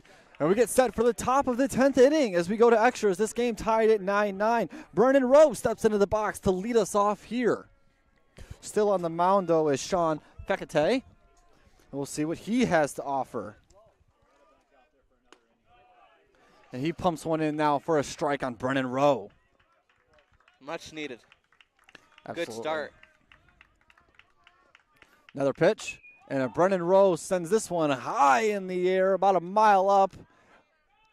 Up underneath it is the left fielder in John Lowinger. John Lowinger, thank you. Yeah, great communication by Nye, Lowinger, and the center fielder, because it does get confusing. Who's got it? Who's saying I got it? And Lowinger took control of the situation and got it under control for the first out.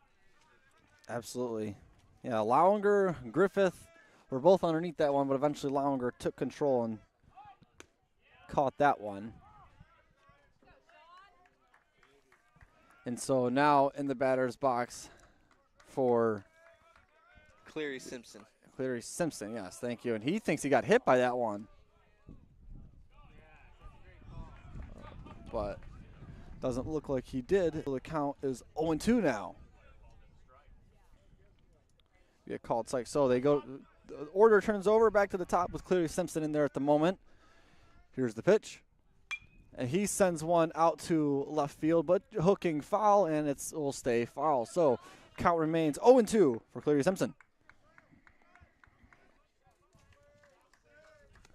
So he'll ready up now and trying to get another pitch from Fekete that he likes and is able to do something with as he sends one into the gap, and it gets into the outfield.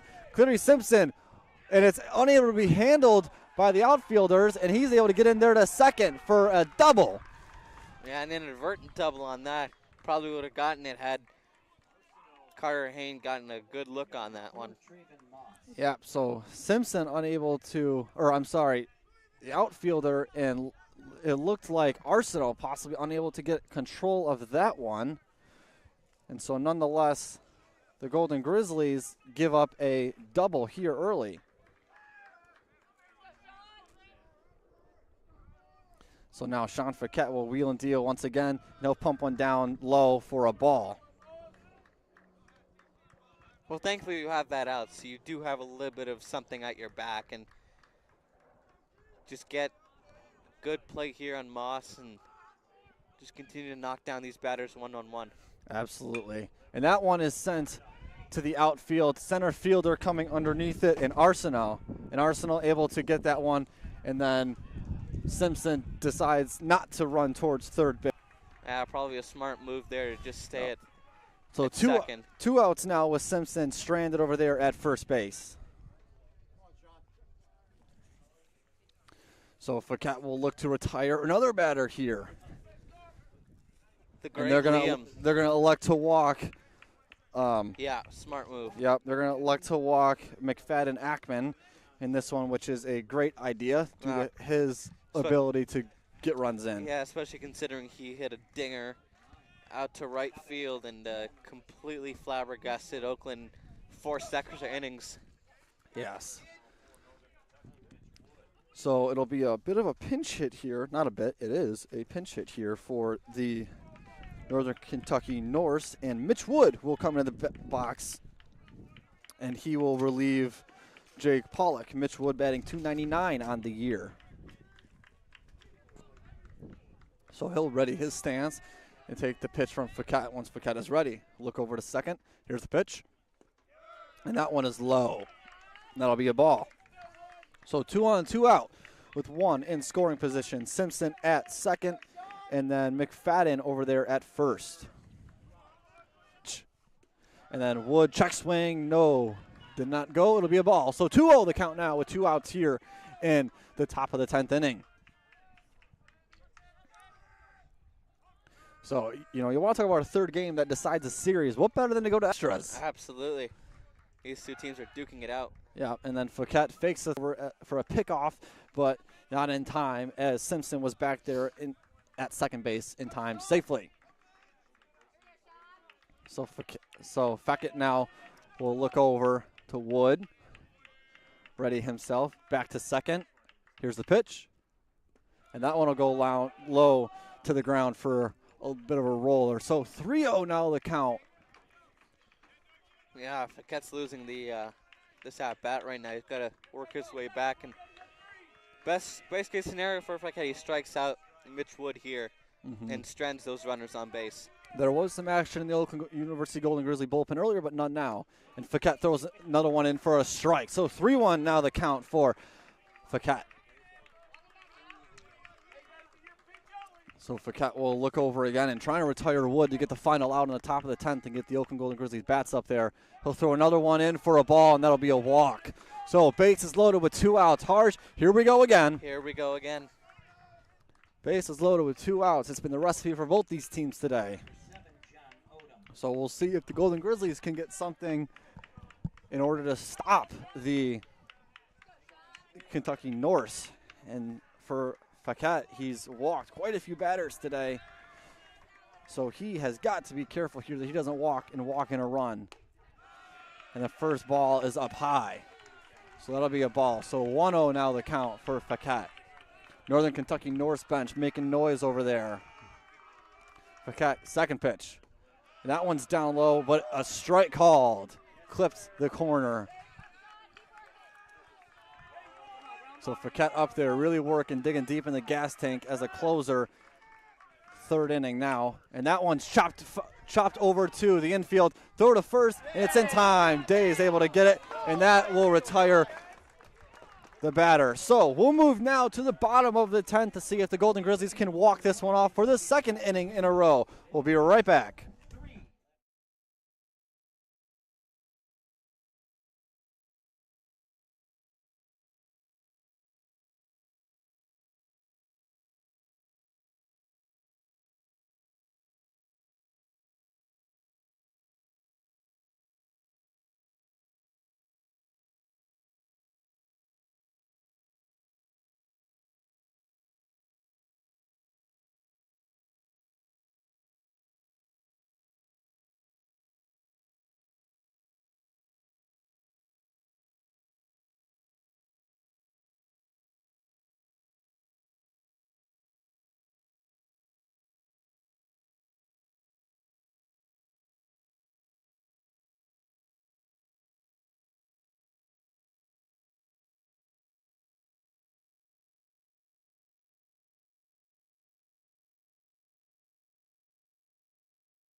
And welcome back to the Oakland University Golden Grizzly baseball field here in Rochester, Michigan.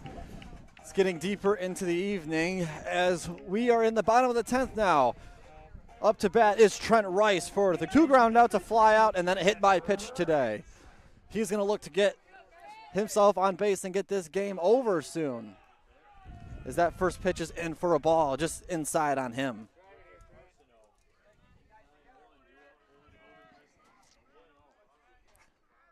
Here's the pitch, and that one is sent foul.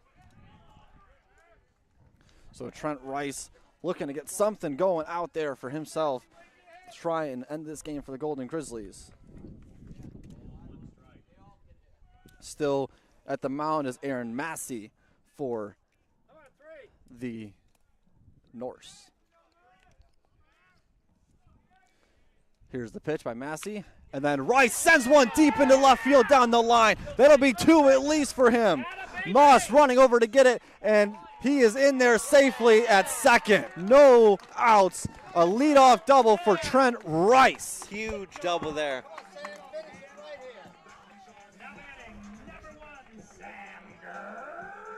And Sam Griffith, the shortstop, has a chance to end this one and send the Norse home packing with the Golden Grizzlies taking the series win.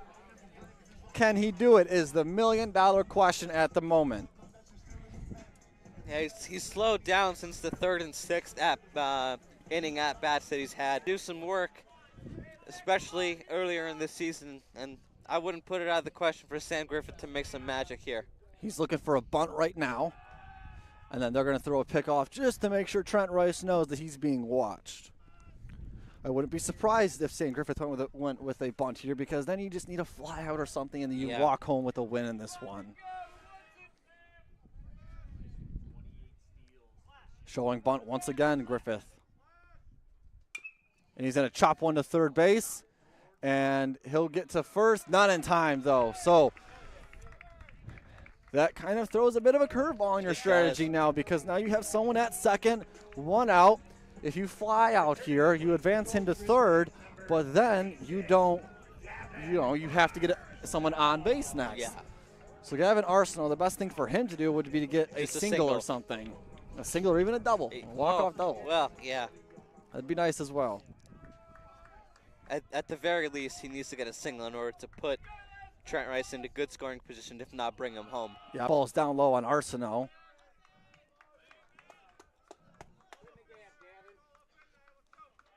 Gavin Arsenault looking back at his coaches, trying to get instruction. 1-0 count now on Arsenault. Rice over there bouncing around at second. One of the best stealers in the Horizon League, possibly the best. Here's the pitch.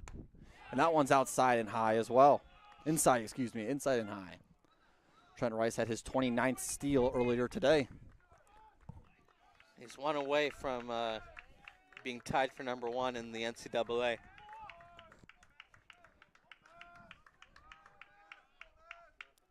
Bouncing around. Here's the 2-0. And that one's in there for a strike on Arsenault.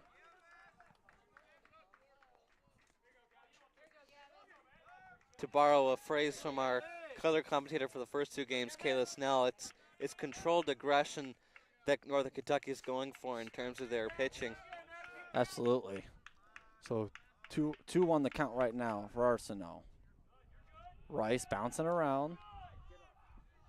And he's going to step back, and we'll have a balk I believe here. That's a balk. Yep. So 3-1 now the count. It'll be called a ball since he stepped off the plate like that. And this makes the game, this makes the at-bat a little more interesting. Absolutely.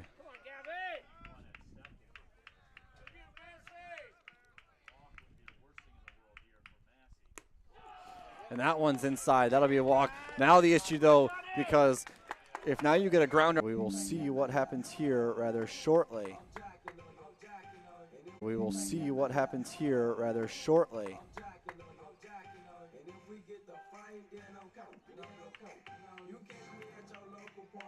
And then the mound visit has concluded. And up to bat now is Loniger. 0 for 3 on the day, but someone that is capable of doing great things at the plate. Now we've seen him come close to doing some doing some damage, but just hasn't been able to follow through. Yeah, so Loniger now at the plate.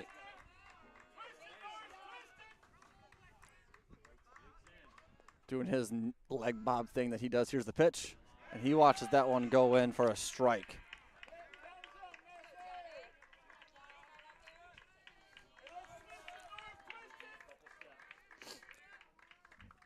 So Loniger, attempted steal to third. Is he safe? He is. Trent Rice now at 30 steals on the year.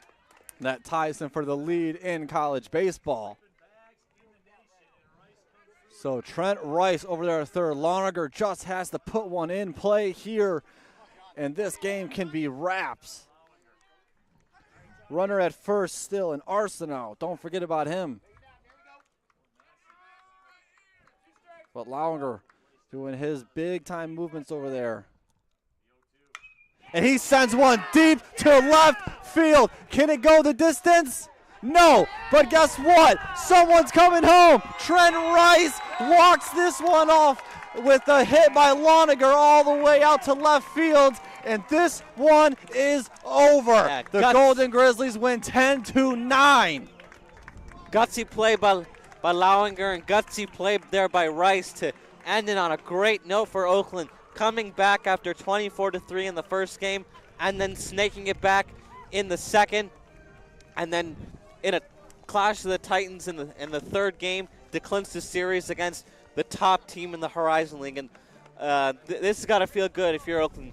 Yeah, a game that went back and forth, just constant back and forth. Each team answering one another, trading blows at times, and eventually Trent Rice's stealing ability